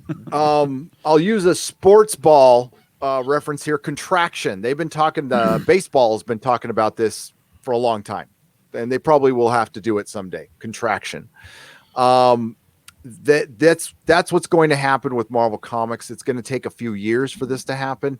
They can't change everything, but I want to talk to Comicsgate directly, which I don't do very often, but Comicsgate, this is kind of a victory. So despite all the splintering and fighting and all the crap that's going on in Comicsgate, this is a victory. This shit doesn't happen overnight, though. Do you really think it's a victory, though? It's a small victory in a small battle. Absolutely. Because this change wouldn't have happened. Well, hang on, let me finish. Okay. This change would not have happened if the status quo stays and sales. The reason sales have gone down because the perception has gone down. Marvel might have been able to get away with it a little longer. I mean, this change probably would have happened eventually anyway.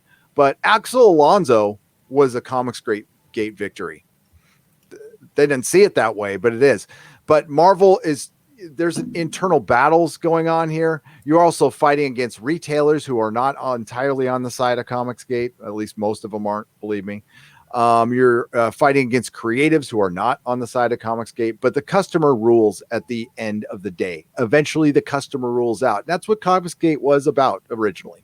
Mm-hmm. Now it's gone and done its own thing, but it succeeding really makes more than anything makes the creatives at Marvel look terrible. And now all of a sudden they're like, ooh, maybe I can do some crowdfunding now. And Marvel's going to start losing people to that because they're not paying their people well enough. And they just have been caught up in smelling their own farts. So big time. I'm not saying this is going to make Marvel better because it's not. Marvel Comics is please don't confuse those. Kevin Feige, like having say over Marvel Comics, this is something that's been in the works for a long time, folks. As Jeremy said for Star Wars, I go dig it up. There's a podcast I did 2.5 years ago where a friend of mine at the time who worked at Disney told me that this was the plan all along, and that defunct. If Kevin Feige saw something Marvel Comics was doing and didn't like it, he would send out a little email going, "I'm really not liking the direction they're taking Black Panther," or something like that. And believe me, that shit was fixed immediately. Yeah. So that he's just basically officially taking over. I mean, his record of success gives him that. Does this mean they're going to move everything non-political? Probably not. But the reason these things are changing, Joe Quesada's tweet. Do you remember his tweet from New York Comic-Con comics? Where he's I remember it. I read it, but it went in one eye and out the other. So basically it said, every time I look at these crowds of people, I think, too bad this is the year comic books die. And I retweeted it, and Zach talked about it. I don't think he's on Twitter anymore. And within a week, I'm not saying that tweet was it, but within a week, he had to change his bio on his Twitter. So, this shit takes time. That's why when we hear people, Jeremy hears it a lot. When we hear people in the Fandom Menace going, we need to, what's our goal? What are we going to do? We need to make our own stuff. For one, we can't do Comicsgate. We can't go start making our own movies and TV shows. You can, but like It's not realistic. Yeah, These realistically, things require millions of dollars. What we need if you want it to be good, it requires millions of dollars. We need to press our advantage as the customer, which we need to stop buying this shit when it sucks. We really need to stop. I mean, a lot of us give it lip service, but then we keep buying it. We need to like not see the Rise of Skywalker or buy tickets to something else. How many of us are not going to see Episode 9? I'm going to see it. I think I'm going to see it because I'm paying for cats. See, we're all still. I'm paying for hang on, cats, hang on. and then walking into Rise of Skywalker. So cats will be getting my money. The problem is I'm seeing it for the channel for coverage. I didn't see Solo. I didn't see Captain Marvel. Yeah. And my subscribers. I fucking wish. I wish I could get a refund for Solo. The movie sucked a dick. I wish I could get my money back for it. Yeah, I mean, so my subscribers screamed at me for not going to see these movies. And I get that. I totally understand that. And so it's pretty much, it's I guess it's like my job. I mean, it is my job. And so regardless if I do or don't want to see it, I think this movie is important enough where I believe that the impact, and I'm not trying to sound like, I mean, I'm anything special because I'm not, but the impact I can have to go see the movie and give my honest opinion is greater than the impact I can have by just not going to see it with my one ticket. Right, I understand that. So I can have a greater impact by going, yeah, this is dog shit and here's why, or I like it, you know? And so that's what a lot of people said to me when I didn't see Solo, when I didn't see Captain Marvel. They're like, I really wanted your opinion on it. And so I listened to my audience, something Disney doesn't do. Yeah, that's pretty much the take that I'm going at it with too as well. Like I'm just gonna go see it, and then after I'm done seeing it, I'm gonna do a live stream, and it's gonna be a complete spoiler live stream. I'm just gonna answer everyone's questions that they have about the movie. They can find out what actually happens in the movie, then they don't have to go see it. So that's exactly what I'm gonna do. I feel like I have seen a look of disappointment on Gary's face this entire time after I asked the question, and I want to know because he was making a really, really serious point, and I broke it up with, "Hey, why don't we all just not go see the movie?" No, we have to. It's my job, but I can say this with all honesty. If I wasn't YouTubing, I wouldn't see this movie. Right. I wouldn't have seen the last one. I wouldn't have gone to Last Jedi. I wouldn't be watching Star Trek Discovery. I wouldn't watch any of this shit. It's a waste of my time. Yeah. And you know, I probably would have finished the MCU, but I know I care nothing for Star Wars. After The Last Jedi, it severed a decades old relationship forever. Like there was no going back. I cover it for the channel, but I try to be consistent about it. I don't make a ton of Star Wars videos. I think I've made 10. Yeah. After I was done with the Last Jedi in my review, I said I am never talking about this again. It's dead to me. Jesus, I think I've only made 3. Yeah. I've only made like 2 or 3 for my channel. Oh yeah, you barely made any. Yeah, we rarely cover Star Wars on Geeks and Gamers. I'm way behind you on Captain Marvel videos. Never seen a single Star Wars video on your channel. I just, there's this clickbait culture on YouTube. It's toxic, and I don't want to associate my brand to Jeremy, that. We need to be better than that, right? We have to be better. There's this guy who's got a Star Wars hat, and all he does is complains about Disney Star Wars, and it's very toxic. Rage farmer. Yes, absolutely. Clickbait, and I'm not gonna stay. You left out drama queen too. I am putting on a Ghost Rider mask, and I am going to rant about him. And do you know what the most horrifying thing about that guy is? He's doing it for money. Can you believe that? I know. He's always talking about how much money he's making. It's so toxic. Dude, did you hear that dude's like getting close to 200,000 subscribers? Can you believe that? Yeah, what's that count, by the way? 2 away. Oh, come on. 2 away from 200,000? Please subscribe to Geek and Gamers. Yeah. Oh, man. 2 subs away. I'm watching it right now. I saw someone in the chat saying they were going to unsub right before you hit it. That's kind of funny. So my boy Bruce has sent me one of these, and I've said I'm going to destroy it If he can hit 200K, I'm gonna try and bend it in half. Oh, okay. So when we hit 200,000 There we subs, go. all right. There we Give go. Odin the floor, Gary. Give There we Odin the go. floor. But Odin, that's misogyny. How can you do that on a live stream? So I just don't even care. I find that so triggering. I mean, you want to see how big of a Captain Marvel fan I am? Look, I've got a doll. I've actually got. Look at this. You won't even believe it. I've got 2 copies of the movie. Oh, And, oh my gosh! I've also got this. Hold on. Oh my gosh! This is so exciting. Thanks for letting me share. It's like Christmas. It's like Christmas. So I've also got this little other. All right, we did it. We did it. We did it. We did it. We did it. Yeah, we did it. Yeah. Ah. Yes. Woo! Oh That's my hilarious. God. 200,000 subs. Boom! Congratulations, Jeremy. Thank Wow. you, everybody. Right before you leave, you thank got you. 3 minutes at the floor, Jeremy. All you. I'm not even going to be sarcastic like I always am. I sincerely appreciate it. My team, everybody that has shared videos, liked videos, commented, people that have hated on me, people that have bitched about me, people that have bitched about people on my channel. You've all played a part into this, and I appreciate all of you, and I mean that sincerely. I mean, I'm not saying sarcastically to the people that despise me and despise Geeks and Gamers that I thank you. I really do. I mean, you have helped grow this brand. Less than 2 years, we have went from less than 1,000 subscribers on this channel to 200,000. I'm blessed to have people like Gary and Odin and Josiah who are on this stream, on my team, Alex, who's here, who has, done so much and helped me. And we did the music video. Comics Division, who put a goddamn X in his title for whatever reason. No, but to everybody, Ruthie, Star Wars for Life, you just nonstop with Ruthie, with all of the promotion. And I don't want to go through all the list of names because there's way too many. There's around 40 people that actually volunteer and work at Geeks and Gamers. And this is only the beginning. We're gonna continue to kick ass, take names, I'm just thankful to be a part of it with all of you. So thank you from the bottom of my heart. I'm going to send a tweet out right now. Congratulations, my friend. Congratulations. Great job, man. Congratulations.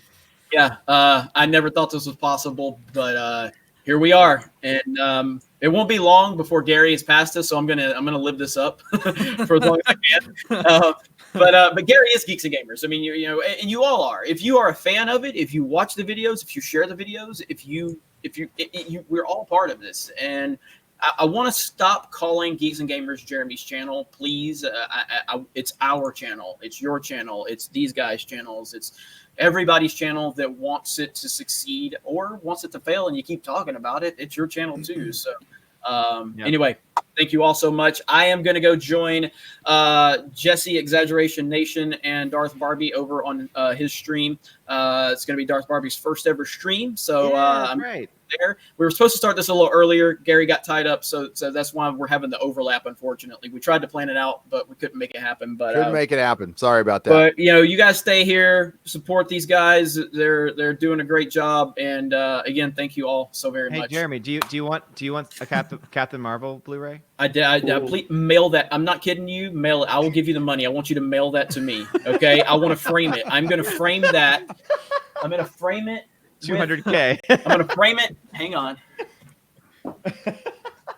Are you wearing? Look, he's wearing those ripped jeans. Oh, do you have? Yeah, Are there holes in those jeans? I really did not want to see jeans. Jeremy's soy pants tonight. Ah, I really the did not. jeans. Jeremy's I'm soy gonna pants. frame it right next Jeremy's to my soy pants. The soy jeans. Yeah, the soy jeans. But I'm gonna frame it right next to the 100,000 silver play button that took about 7 years to get. But yeah, so all right, everybody. Well, I'm gonna go ahead and hop on this other stream. But again, thank you so much. I appreciate it. You guys have a great night, Gary, Josiah, Odin, Comics, Alex. Jeremy. Take care, pleasure Bye. being on the panel with all of you, and I can't wait to talk to you all again next Friday night. So. Later, brother. All right. Hey, and smash the melee button here. Yes. Let's get us over 1,000 likes. Smash the melee button, and we'll talk to you later. Bye, guys. Later, man. I know, man. That thumbs up is kind of sad. It's only 45. We Wow. can do better. Yeah. I kept thinking of the Chappelle skit where they do the wrap it up music. And like at the very end. But that was a compelling speech, I must say. It was. Yeah, So we're gonna I mean, we're gonna get through these super chats here. Anybody is welcome to stay or leave at will. Okay, Yeah, don't that's feel. because I will also be taking my leave because it's about 10 p.m. and Yes. things are The getting old quiet. man's got to go to bed. Plug your channel. I'm the old man back in the day. You can check me out. I've got a movie blog. I don't know if you know this about me. I had no idea. Yeah, That's I've awesome. I've also got dogs. Look at the little puppy. So Ooh. I need That's to. cute. She needs. So hi, my name is Sarah McLaughlin, and if you want to support animals like this precious little angel right here, and to get her food, you can subscribe to my channel. That was beautiful. That was you. beautiful. It was from the heart. I was Yeah, thinking from of the the Orville when they have that one guy on the screen, the doctor in season 1, and his dog is licking his balls the whole time. Just good stuff. Good It is stuff. pretty great. All But anyway, right. thanks as always. Great to be with everyone. Alex, welcome Thank to you. Welcome, to the Alex. Resistance, Yes. man. thank you, sirs. Absolutely. Well, All right, peace out, y'all. All right, Peace see out. ya. Later. Later, Zoden. Take care. And Bye. pancakes for life. Pancakes Bye, for life. pancakes, and also candy corn is the best. Oh no. Candy corn's trash. there's lots of jokes here that I don't get. Josiah, while I have you here, while I'm thinking about it, when the Lord of the Rings show finally makes it to the air, will you join me for the live after reviews? Yes, I Please. will. Absolutely. I would love to do that. I Yes, would love my to. Lord of the Rings brother. We need to do that. I can't wait. I'm excited for it. I know like some of the people behind it, but I'm kind of excited for it, to be honest with you. So Yeah, we'll see. it's still really hard to tell what kind of direction they're going to go with it. Some of the casting choices that they've made so far have been pretty positive. Like they have Will Poulter is going to be involved with it, and I think that's pretty great. And I think that having Tom Shippey involved with it is huge as well. Yep. I think that's great. The Tolkien estate has some sort of control of the series as well, which is also a positive. But yeah, we're just gonna have to wait and see as we get more details. Whenever they drop the official, if they're gonna do like an official casting announcement drop, that'll be very telling, I think, for what kind of direction they're gonna be going in. So yeah, we'll see. We'll probably have to live stream that too. So For sure. All right, let's get through these. And again, guys, just holler at me if you need to go, but please feel free to comment on any, and I'll try to fill in, Alex, like some of the candy corn thing was from another live stream I wasn't part of, but I may not be able to even keep up, it seems. There's a lot of, you guys have a long history of these. it's all right. We got to start somewhere. It's like jumping in the middle of a Spider-Man comic. Exactly. You just jump in. You just You do gotta it. do something, yeah. Yep. Joel Timburo for $5 says Sutter's note explained a lot. Sons of Anarchy was brutal but authentic and well written. Mayans has felt fake and somewhat contrived, and now we know why. That makes sense, yeah. And he really walked out, even despite the fact that I do believe some people snitched on the guy. He still walked out not believing it, stating it out loud, saying that and protecting them. So he showed, I think he showed a ton of class walking out the door while smacking Disney, which I love personally. Mm-hmm. So he's my hero. Fan Addicts of Film for $2. The Force is an above average male. I saw that. That was great. Yes, I agree. Dreamcast Night for $10. I love how Rose was put in episode 8 to appeal to Chinese audiences, but they forgot that the Chinese hate American Asians. They also hate middle-aged white women. Looks like the Force is doomed. I do remember them mentioning there was ugly people in it. That's the one thing I remember. I don't know about the other stuff, but I mean, that's a lot of people in China. I don't know, but thanks for the super chat. Aaron Verkin for $2. Is this the Captain Marvel trip times live view party? Yes. Triple X. Sorry. I'm Aaron. I'm sorry. Yes. No. I might do that tomorrow night. Actually, I want to have Mrs. Nerdrotic in on that one. Because I think it's only right to review a porn with your wife. Also, I want to point out that Kelly Marie Tran is not actually Chinese; she's Vietnamate. So yeah, there's that right. too. Yeah, I think that's what he was trying to say.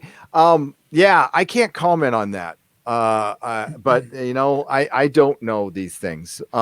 But I do know that they were trying to suppress John Boyega's presence, like in their marketing, as much as they could. So, Yeah. Well, they definitely did that with The Force Awakens. yeah, they did. Yep.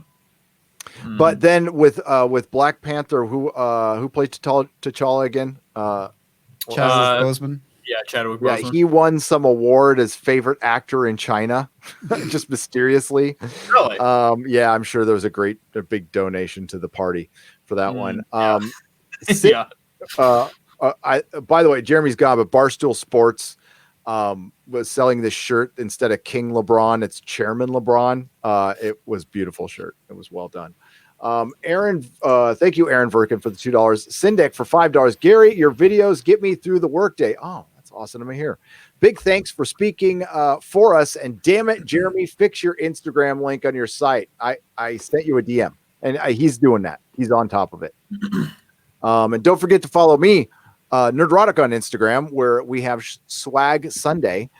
We have a really cool giveaway coming up soon. You're not as many people are going to win, but what you win is awesome, and it's partially due to a major mistake I made while I was at New York Comic Con. That's the only hint I will give. Thomas Gilkey for $5. This makes me sad as a huge fan of James Bond, where Sean Connery, when you need him to bring some toxic masculinity. Yes, it's in the title. Briefly, we could talk about they are going to do a female 007 film spinoff. Is anybody in this panel surprised about that? Absolutely not. No, I'm not surprised at all. I wish I could say I was more surprised about it. I'm surprised they're not going to call her James Bond. They might still. You never know. I did not know that.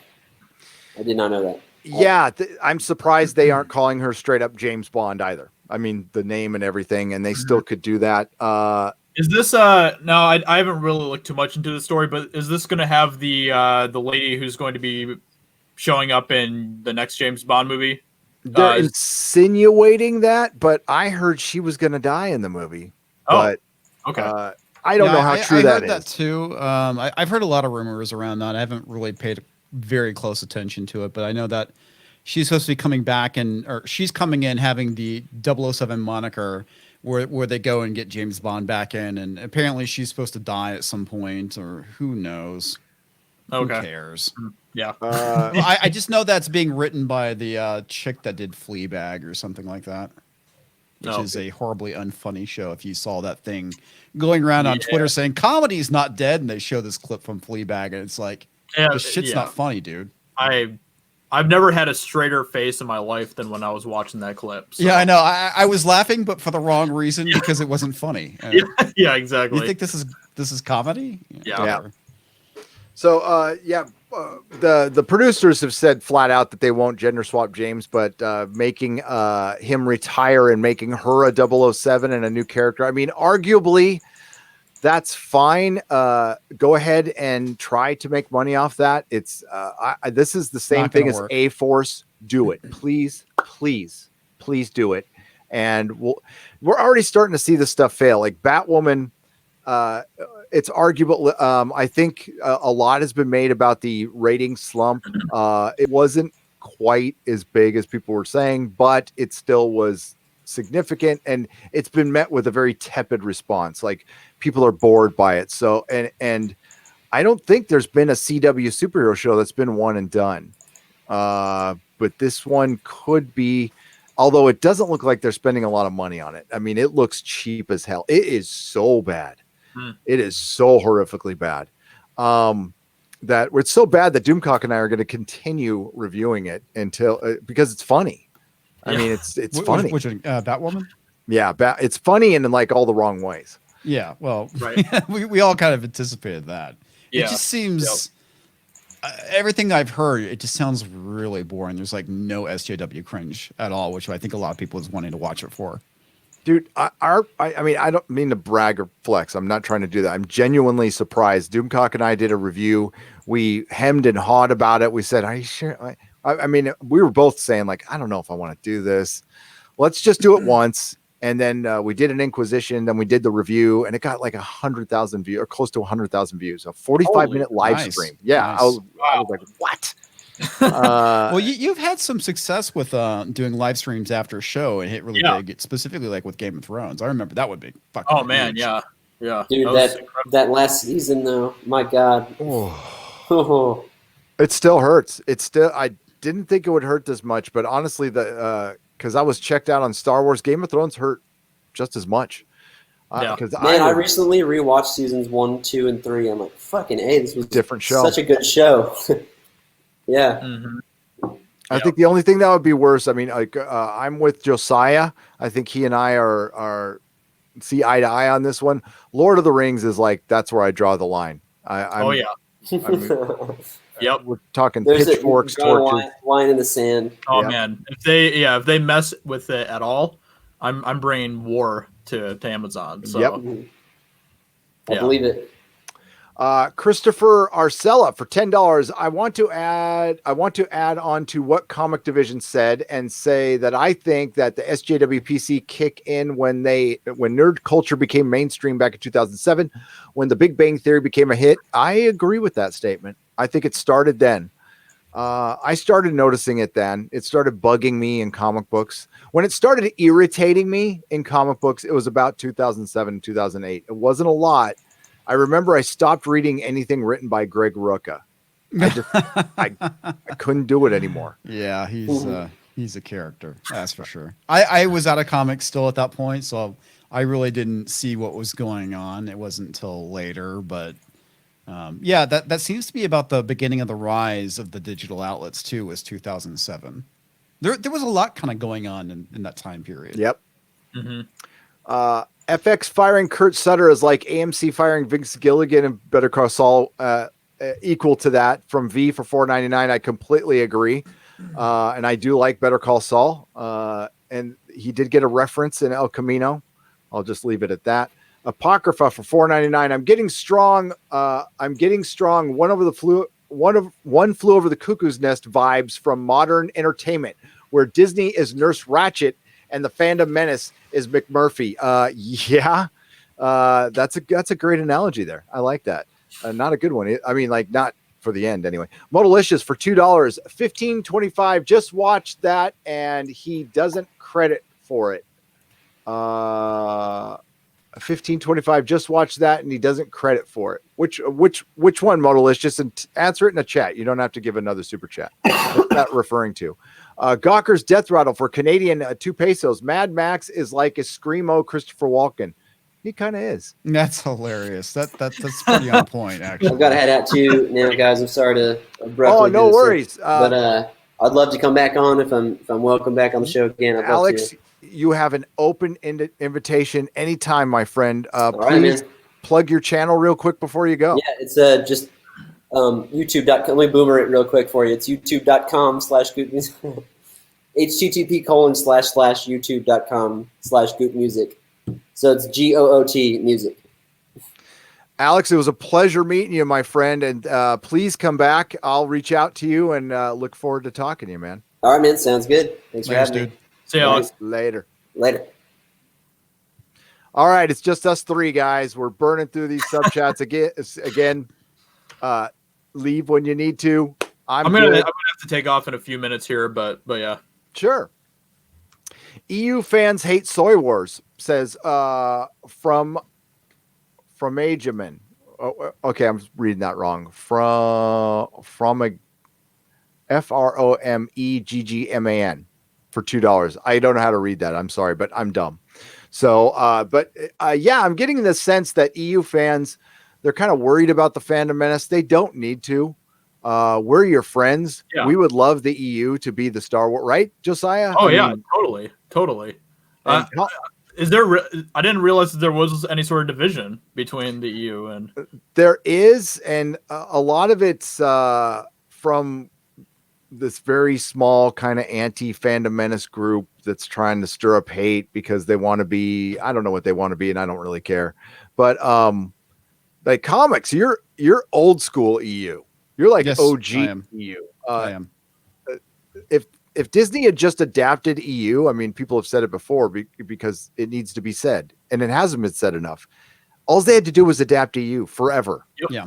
Jeff Riley, EU is extended universe. That's a reference to the Star Wars extended universe, and there's like different levels of canon and crap because Lucas never really liked the extended universe, but a lot of what encompasses the extended universe comes from West End Games, the Star Wars RPG, as well as what came out of Dark Horse in the 90s, and Timothy Zahn's novels and all these additional novels. Lucas only really considered the movies canon, but yeah, I mean, there's like so many good stories that are in the extended universe that could have been adapted. Dark Empire, the Zahn novels, the Thrawn trilogy, which is the Zahn novels. There's just so much stuff that they could have just gone and adapted, but they chose not to. And the reason why is they took everything, threw it out the window, so they didn't have to live with the canon. Because at that point in time, they would have to color within the lines. But what instead they did is they took pieces from the extended universe and bolted it on to Disney Star Wars. Thrawn being one of them. Yep, and they're continuing to do that. And if you're like hungry for Star Wars, but you can't handle Disney Star Wars, then go to your local secondhand bookstore or go on Amazon and just get Dark Horse Star Wars comics. Yeah, I should probably talk more about the extended universe on my channel because if you're hungry for Star Wars and you want more Star Wars but you hate Disney, that's the stuff to look at and read and enjoy. Mm-hmm. Yeah, I mean, it's even been great having Ryan part of our channel with Geeks and Gamers and stuff too, bring his knowledge of the EU there too, and it's been awesome getting to kind of learn more about the EU as someone who has never really gone out of my way to read much about it. It's been awesome. So yeah, and that's the only stuff I'll even crack open at this point if I do. Yeah. George Zago, the Pussy Peddler, for £1.99. Hi, has another skooma on me. Keep it up. Okay. Thank you. Rich Suddy for £5. To my bad, I bought the Aftermath trilogy and Claudia Gray's Fallen Stars after Wendig's outbursts. These books are no longer on my shelves. CGs are. Yes, most definitely. Listen, yeah, his outburst was pretty funny too, because I that really kind of gave me hope for what was going on in Marvel, but we shall see. But at least he's not fucking up Star Wars anymore. I haven't gone to a comic store and purchased a comic from a comic store in quite some time, but I've purchased Indiegogo books. I don't have my Frog book yet, but I eventually. Yeah, I don't have my Frog book yet either. I'm waiting on it. But I got my Jawbreakers book, and I got my posters, and I liked it, and it's so weird. I got a shout out I got a couple shout outs from Zach, from your boy Zach, and this whole surrealness of this. I was listening to Zach. I remember when I was like amazed when he hit 24,000 subs. I was like, oh my God. Oh yeah, I remember that. Getting shouted out by him is an honor, and I love your boy Zach, and we've emailed a couple times, just like little chitty chat stuff. But listen, I just remember a year ago with the Jim Jeffers thing and the shit that guy went through. God, yeah, that was so dumb. I understand why he did it, because he thought he's gonna get more exposure, but yeah, man, he totally made Zach look like a dick. Dude, you remember all the shit was made for the dark roast, which I was lucky enough to get in an email because I asked for it. And dude, it was nothing. It was nothing. That what they vilified him. So the thing is, they were able to get away with it. They being the SJWs and NPCs with comics because it's so small, because it's so insignificant now, which is so sad. But they haven't been able to. I mean, it's taken the Access Media and creatives to fight off the Fandom Menace because it's much bigger. It's much bigger. Mm-hmm. And people like I don't want to name any of the usual suspect troll CGers who are trying like hell to get some relevance within the Fandom Menace. I recently was unblocked mysteriously by one, and I've been blocked by this person forever on Twitter. I don't care. I don't tweet, but It's going to start ramping up again. You're going to start seeing the anti-Fandom Menace stuff ramp up over the next week or so, and it's going to get bad. Yeah, it's going to get bad. That's usually what happens when these big movies start to come around, you know. Yep. So. Well, and also it gives them something to talk about. That's kind of the big thing too. Is that part of the reason why these outlets do really, really polarizing things and whatnot is because it gets them clicks, man. I mean, it's like that stupid CNN article about the Joker and tying all this stuff to Trump, which is just fucking ridiculous.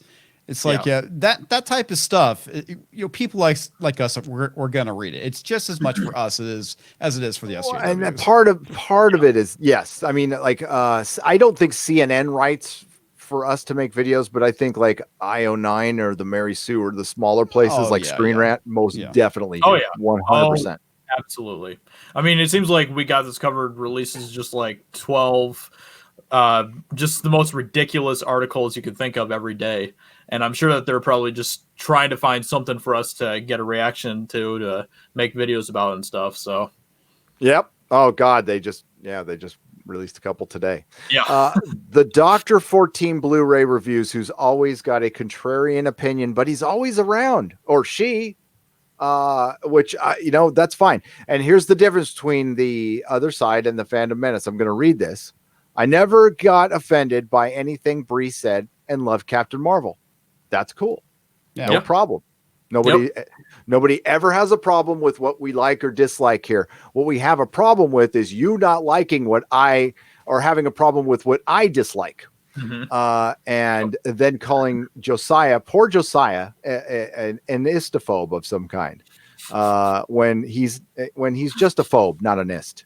No, I'm just kidding. No, Josiah's awesome and doesn't deserve any of the crap he gets. And I might. Is my wife in here? Oh, there she is. Hey, what's up, Mrs. Nerdrotic? Everybody say what's up to Melissa Wagner there. What's up, Melissa? That's Mrs. Nerdrotic's in the house. Nice. Nice. I'm sure she totally thinks that I deserve. Dude, I totally want her to make me cookies now.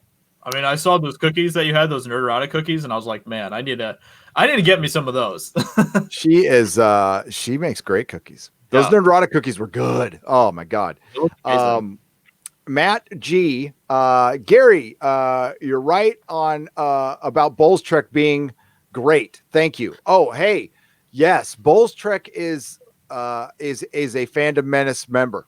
Period. End of story. More people need to subscribe to him. Check this guy out. His Doctor Who takes are freaking spot on. Plus, he's a friend. He's a cool guy. I've had him on the channel before. So please subscribe. If one of the mods could put in Bowles Trek's, he's woefully undersubscribed for how great he is. Matt G, thanks for checking him out. I do appreciate that. And I will pass that on to him, that what you said. I'm sure that'll make his day. Norwegian Kryptonian for 50 Norwegian crowns. I can talk. Allfather Odin. How does the word extensive reshoots in general affect the box office? By the way, love this show. Nighttime here in Norway, and we love you. Extensive reshoots can affect I'll answer for him. That just means your movie's not ready in time. I don't think there have been movies with extensive reshoots that have been successful. Endgame had major reshoots. Yeah. But I don't think 75% are being. No. I don't think that's possible. Yeah, that's kind of ridiculous. Plus, that just adds so much. All movies have reshoots. Yeah, so that's just the way it is. Yeah. What was that? I just said that it also adds so much more to their budget as well. Yes. Which is just more that they have to try to make back. Yeah, that's what killed Solo too. Yeah. Oh yeah. Big time. Yep. And then Jiminy J for $2.99 says, "What's up, Fandom Menace? Not much. Thanks for joining us for $2.99. Thank you very much. Darkstar 76 for $5. Hail Gary, congrats on 140,000. I showed a friend your channel and he said he would sub. Hail Jeremy, I wish I had 97 friends for you, but early congrats to you." And he made it, obviously. And Darkstar 76, thank you very much. And that shows you how behind I am. I'm doing this a little out of order, people, so don't worry. I'm going to work my way back up. I don't get all the games, the bait, the false rumors. Tell me a good story, and I'll come watch your damn movie. Seems simple to me. Love you guys. Yeah, Appreciate really. the talent. Keep it up. For $20, and that's admin Grumpy Bear, right? Just a good story. Yep. It's not that hard. It's not that hard. You would think No. it's not that hard. I mean, and we could point to so many examples this year alone of where that's happened. Joker is a great example of that. Alita Battle Angel is another great example. Holy crap, man! You got computing forever in your chat. What's up? Oh, that's awesome. That's Yeah. awesome. Where is he? Oh, I got to hit the down button. Boom, Yeah, you have to man. scroll all the way down. What's He's up, yeah, Dave? yeah. top. Cullen? Dave Cullen. Okay, so Dave Cullen, one of the reasons I got close to 140K and all this happened was Dave Cullen. Dave Cullen shouted me and Bulls Trek out. So I owe that guy. He, you ever come out? I don't think you're crazy enough to come to San Francisco, and honestly, you shouldn't. So maybe I'll come out to you. Maybe I'll come out to you and buy you, I don't know, a pint or something. What do you got? Whatever you drink over there. I mean, I don't drink it, but I'll buy you a pint, Dave. Love Dave Collins. Please subscribe to Computing Forever, a brilliant channel, like a Godfather YouTuber. Straight up. For real. Bounding into Comics is in here too. I think I saw. Bounding Comics is in. What's up, John F. Trent? If we weren't about to wrap things up, I'd give you both a link. But we're about to wrap things up here. I know I keep saying this, but Dave and I have got to do. Dave, I have the best idea. So Quarter Black Garrett, who was in the chat earlier, recorded the entire Antifa panel from New York Comic Con. That would be a great time to have Dave on, because I want to see his brain bleed out his ear. Oh my god! I still want to see what was said during that. That's amazing. Oh my god! So just to give you a little hint of the mindset of this panel, we are currently living in a white supremacist society, like right now. Oh, Jesus Christ! So, Wokeman is coming up this Sunday. Doomcock and I are going to cover it. The Access Media absolutely loves it. And, it's funny that the Access Media wanted to trump up the whole incel bullshit with Joker, but not a word is spoken about. So the Watchmen isn't going to set off the next Civil War? Jeez, I wonder why. Is it because they're aligned with the Access Media and the SJWs with their content? Damon Lindelof wrote the perfect script to please the Access Media, and this is what so much of this shit is written for them and not for us, and that's why we get so much partisan bullshit in our well, I don't know. Watchmen should not exist. It should be a comic book. And I like the Zack Snyder movie. I do. I think it's a decent adaptation. If you don't, I understand why you don't. But I don't like all the other comics that are around it. I don't like Doomsday Clock. I don't like Before Watchmen, After Watchmen, none of that shit. Although I did sell them, so I'm a bit of a hypocrite. But I had to make shekels. Well, you owned a comic book store. I did for 10 years in San Francisco. People out there don't know this. Gary owned a comic book store. I did. He sold comics. I try not to mention it that much, No, not at all. Try to be humble about it. King Crow for $1.99. He sent it twice. Thank you, King Crow. I'm going to say your name twice. King Crow, King Crow. You're awesome. Gary, do you have a Patreon? Also, incredible panel. It was an incredible panel tonight. Josiah, thanks for jumping in much later and keeping it incredible. problem, Love you, man. Thomas Gilkey, I do. Patreon.com/nerdrotic. Check it out. You can join for as little as $1. I also have a subscribe star if you don't like Patreon. Randy Kelly for $5, and then for another $5, Race Massacre was called the Race Riot for 80 years, but we have a woke mayor in Tulsa. I live here. It was. I don't know what the exact. You know better than I, Randy. So I'll look it up. But it was the inspiration for the entire series, not like Alan Moore's original work. It sounds like a repurposed script again, put on to.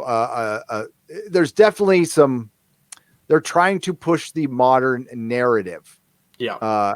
And then trying to say it's the great trouble of our times, which, was nuclear war, was the threat of nuclear war in the 80s. And now Damon Lindelof is saying that the police and racism are now equal to what the terror of mass extinction was, which I'm saying right now, no, wrong. Oh my gosh.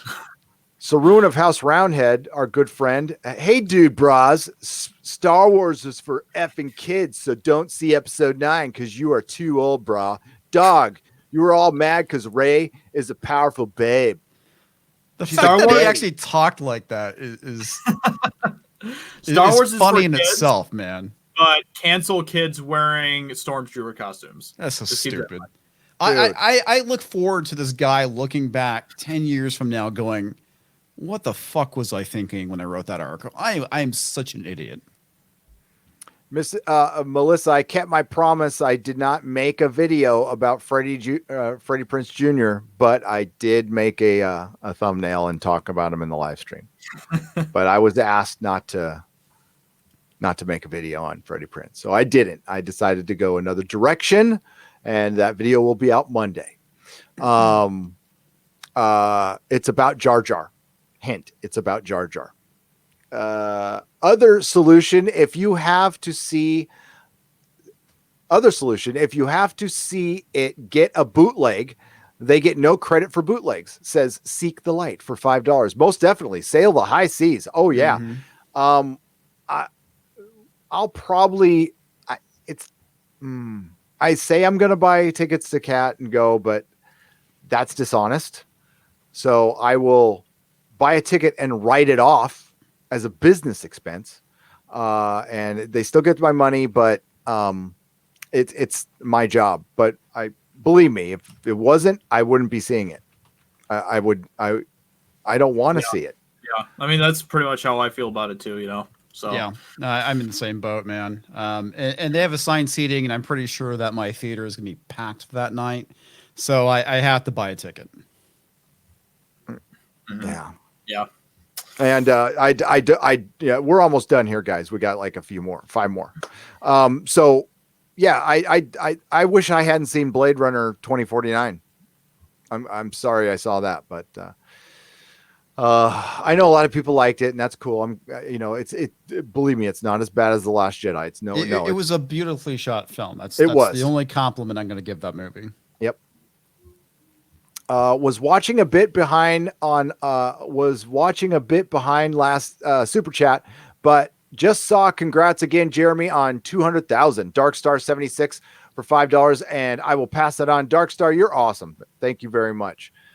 Freddie P hacked my account again, said Sir Ruin of House Roundhead for $1.99. Damn it, dude, brah. Didn't he have some stream where he was playing Monopoly or something tonight, or something like that, or? I think so. He's got his. Pursuit, was it Miss Monopoly? It's called like Gecko or something like that. Here, let's before you guys go. Let's see. Gecko.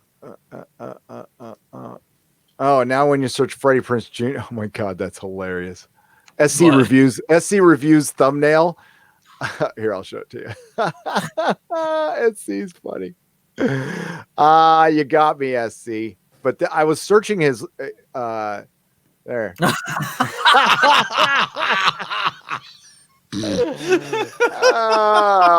That's good. Oh, that's comedy gold. That's awesome. I love SC. I was looking for his stupid channel. I can't find it now though. It's called Keko or Gecko or what? I don't care. I'm not going to look that much. It's not worth our time. He's got like 50 subs or something like that, and he gets. Okay. Yeah, it's really not worth our time. Okay, so Mr. Blank for $5. I call bullshit. Disney adapted Thrawn and a bunch of stuff from from Knights of the Old Republic. From Eggman. I get it now. $2. Disney altered EU material, not adapted. Yes, most definitely. Repurposed, I think, is a better way of putting it. Yeah. Well, that's what I call the creatives now. I call them repurposers. I got that from Clownfish TV. And I also have to remember to call Disney the Disney regime. Ian Slater for $2. How was Anakin created in Star Wars? Midichlorians. Yeah, immaculate or well, it depends on if you believe the comic book. It was basically Darth Sidious manipulating the midichlorians to get Sashimi pregnant. Can I want to see that visually represented, like Palpatine going. They actually have it in the comic, dude. I'm manipulating the midichlorians to give birth. Yeah, it's fucking ridiculous, man. The actual artwork for it's really creepy. That douche in the skull mask lost out on 1,525 views because of his this live stream. No credit for the 1,525 subs watching your channel. AIDS Ghostwriter says Modalicious for $5. Thanks, Modalicious. You never disappoint, man. I love Modalicious. I love how people were calling him Garbage Bin Ghostwriter. Yes. That was hilarious.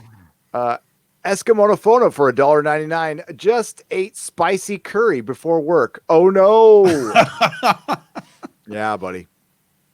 That's a 4-alarm fire right there. Fizzenthorpe for $10. A good story will spread on its own. You don't need all this front loading of hype to get to see it. They spend more on hype and promotion than they do on the product. You are right there, buddy. No, that's J.J. Abrams. That's his influence, though. That's his whole MO. That's what I've been trying to tell people from day one. He is all about the Flash. You will not get a cohesive story. As a matter of fact, that's what my next video is about. There's a bunch of articles running around going, we're getting a cohesive ending. And every time I hear the Access Media repeat something over and over again, I know the opposite is going to happen. That's awesome. Captain Redneck for $10. You dummies. Disney doesn't make Star Wars movies. Lucasfilm does. Come on. Why lie? Because lying's fun. Because yes. Yes, exactly. What's up, Captain Redneck for $10? Disney. It's a Chinese Disney Star Wars. Yes. That's going to start becoming a mouthful because we're just going to keep adding things to the name. Oh yeah, I'm ready to go. Chinese Disney Star Wars regime, something regime. Yes. Of suck. Mason Storm for $5. The last super chat. Thank you so much for bringing the light to the horrible things Ruby Rose is doing to Batman. I'm a comic newbie. Please tell me what should pop my comic cherry. Oh, you're a comic newbie. You've never read a comic before. Looks like you want to lean towards DC. So that's a much better place to jump on because you can read individual stories. But if you want to pop your chalk, something that'll get you like, what's a good primer for I would start, I would go to one of the year one. I would go to Batman Year One. That's where a good place to start. If you want to read Grant Morrison's Justice League, that's a good, you can go start there. You can start at Rebirth. If you just, I don't know, what's the best Rebirth title to you? Comics. Rebirth. Shit. Rebirth. Besides Batman. Okay. I'll be honest with you.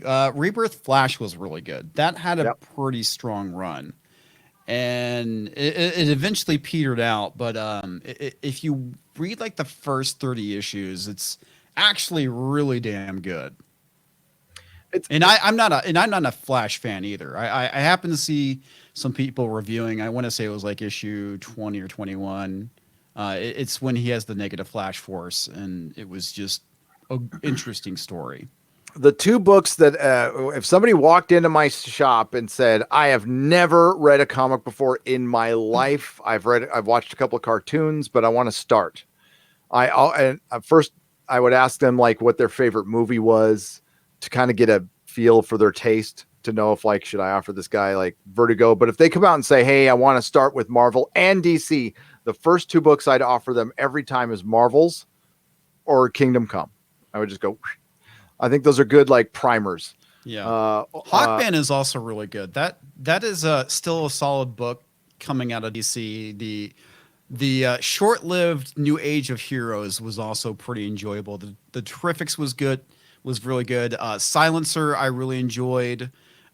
Same thing with Damage. It's a shame those books never took off, but they definitely kind of filled a void with Marvel because they abandoned all of their kind of major heroes, and they had their own kind of like fill-in characters. And I love that idea. Yeah, it was great. It's too bad it didn't last. Well, it wasn't going to last because probably the retailers weren't going to back it. And God, the retailers, man, ooh, some of them, when this all plays out, they have a lot of responsibility to bear here. They do. I know they're victims in a lot of this too, but they could have changed. They had the power to change this. They did. They had all the power. But they fucked it up. Nope. Because they're just sup dude bras, love you guys, says Christy for $2. Well, we love you too, Christy. And that's gonna wrap it up for Friday Night Tights. Yes, go get your Frog book, go support Ian, get an EVS book, go find an independent creator that you like and support them. You know, that doesn't hurt. Yep, that's good stuff. Josiah, please plug your fine channel, sir. You can go find me on YouTube at Josiah Rises. And yeah, I talk about movie news. I talk about I'm going to be starting to get more into pop culture commentary in general, but for now I am focused on movie news, and I am just about to release a review for Zombieland Double Tap as well. So awesome. So yeah, you can go find me there. And thanks for having me on, Gary. I appreciate that a lot. You are always welcome, my friend, and thanks for coming on. Comics, plug your channel. Hey, well, I just fucking finally released a video this week, so if you guys want to go check it out, YouTube has definitely been screwing with stuff. I released the other day. I still only have like 125 views, where I talk about Dungeons and Dragons and basically kind of the SJW infestation and how they kind of creep into nerd culture and, you know, start demanding changes. It's I don't know. I think it's a good video. I got some stuff in flight coming up. There's something Heather Antos tweeted out I kind of want to talk about, which I think is pretty funny, that The Last Jedi is being used as a barometer for sexism. And there's some stuff in there that I thought was interesting, that the movie tried to hit on, but really kind of failed, which is the whole thing with Poe making a bad decision and being held accountable. And that's something that happens and could be a good story. You see it in the first Assassin's Creed, where basically the main character fucks up and goes through a redemption arc. And so that's something I kind of want to talk about. Awesome. And Denny Rice, thank you for saying one of the top 10 channels on YouTube. Thanks, Gary. Thank you, Denny. That's a nice thing to say. Nice. Yeah, comics. I think you're right. And Heather was who I was referring to earlier. Heather Antos, and I think I was part of a block change, to be honest with you. But Renfamous both blocked me forever, forever. And then I'm sad for you, man. And well, now I'm unblocked.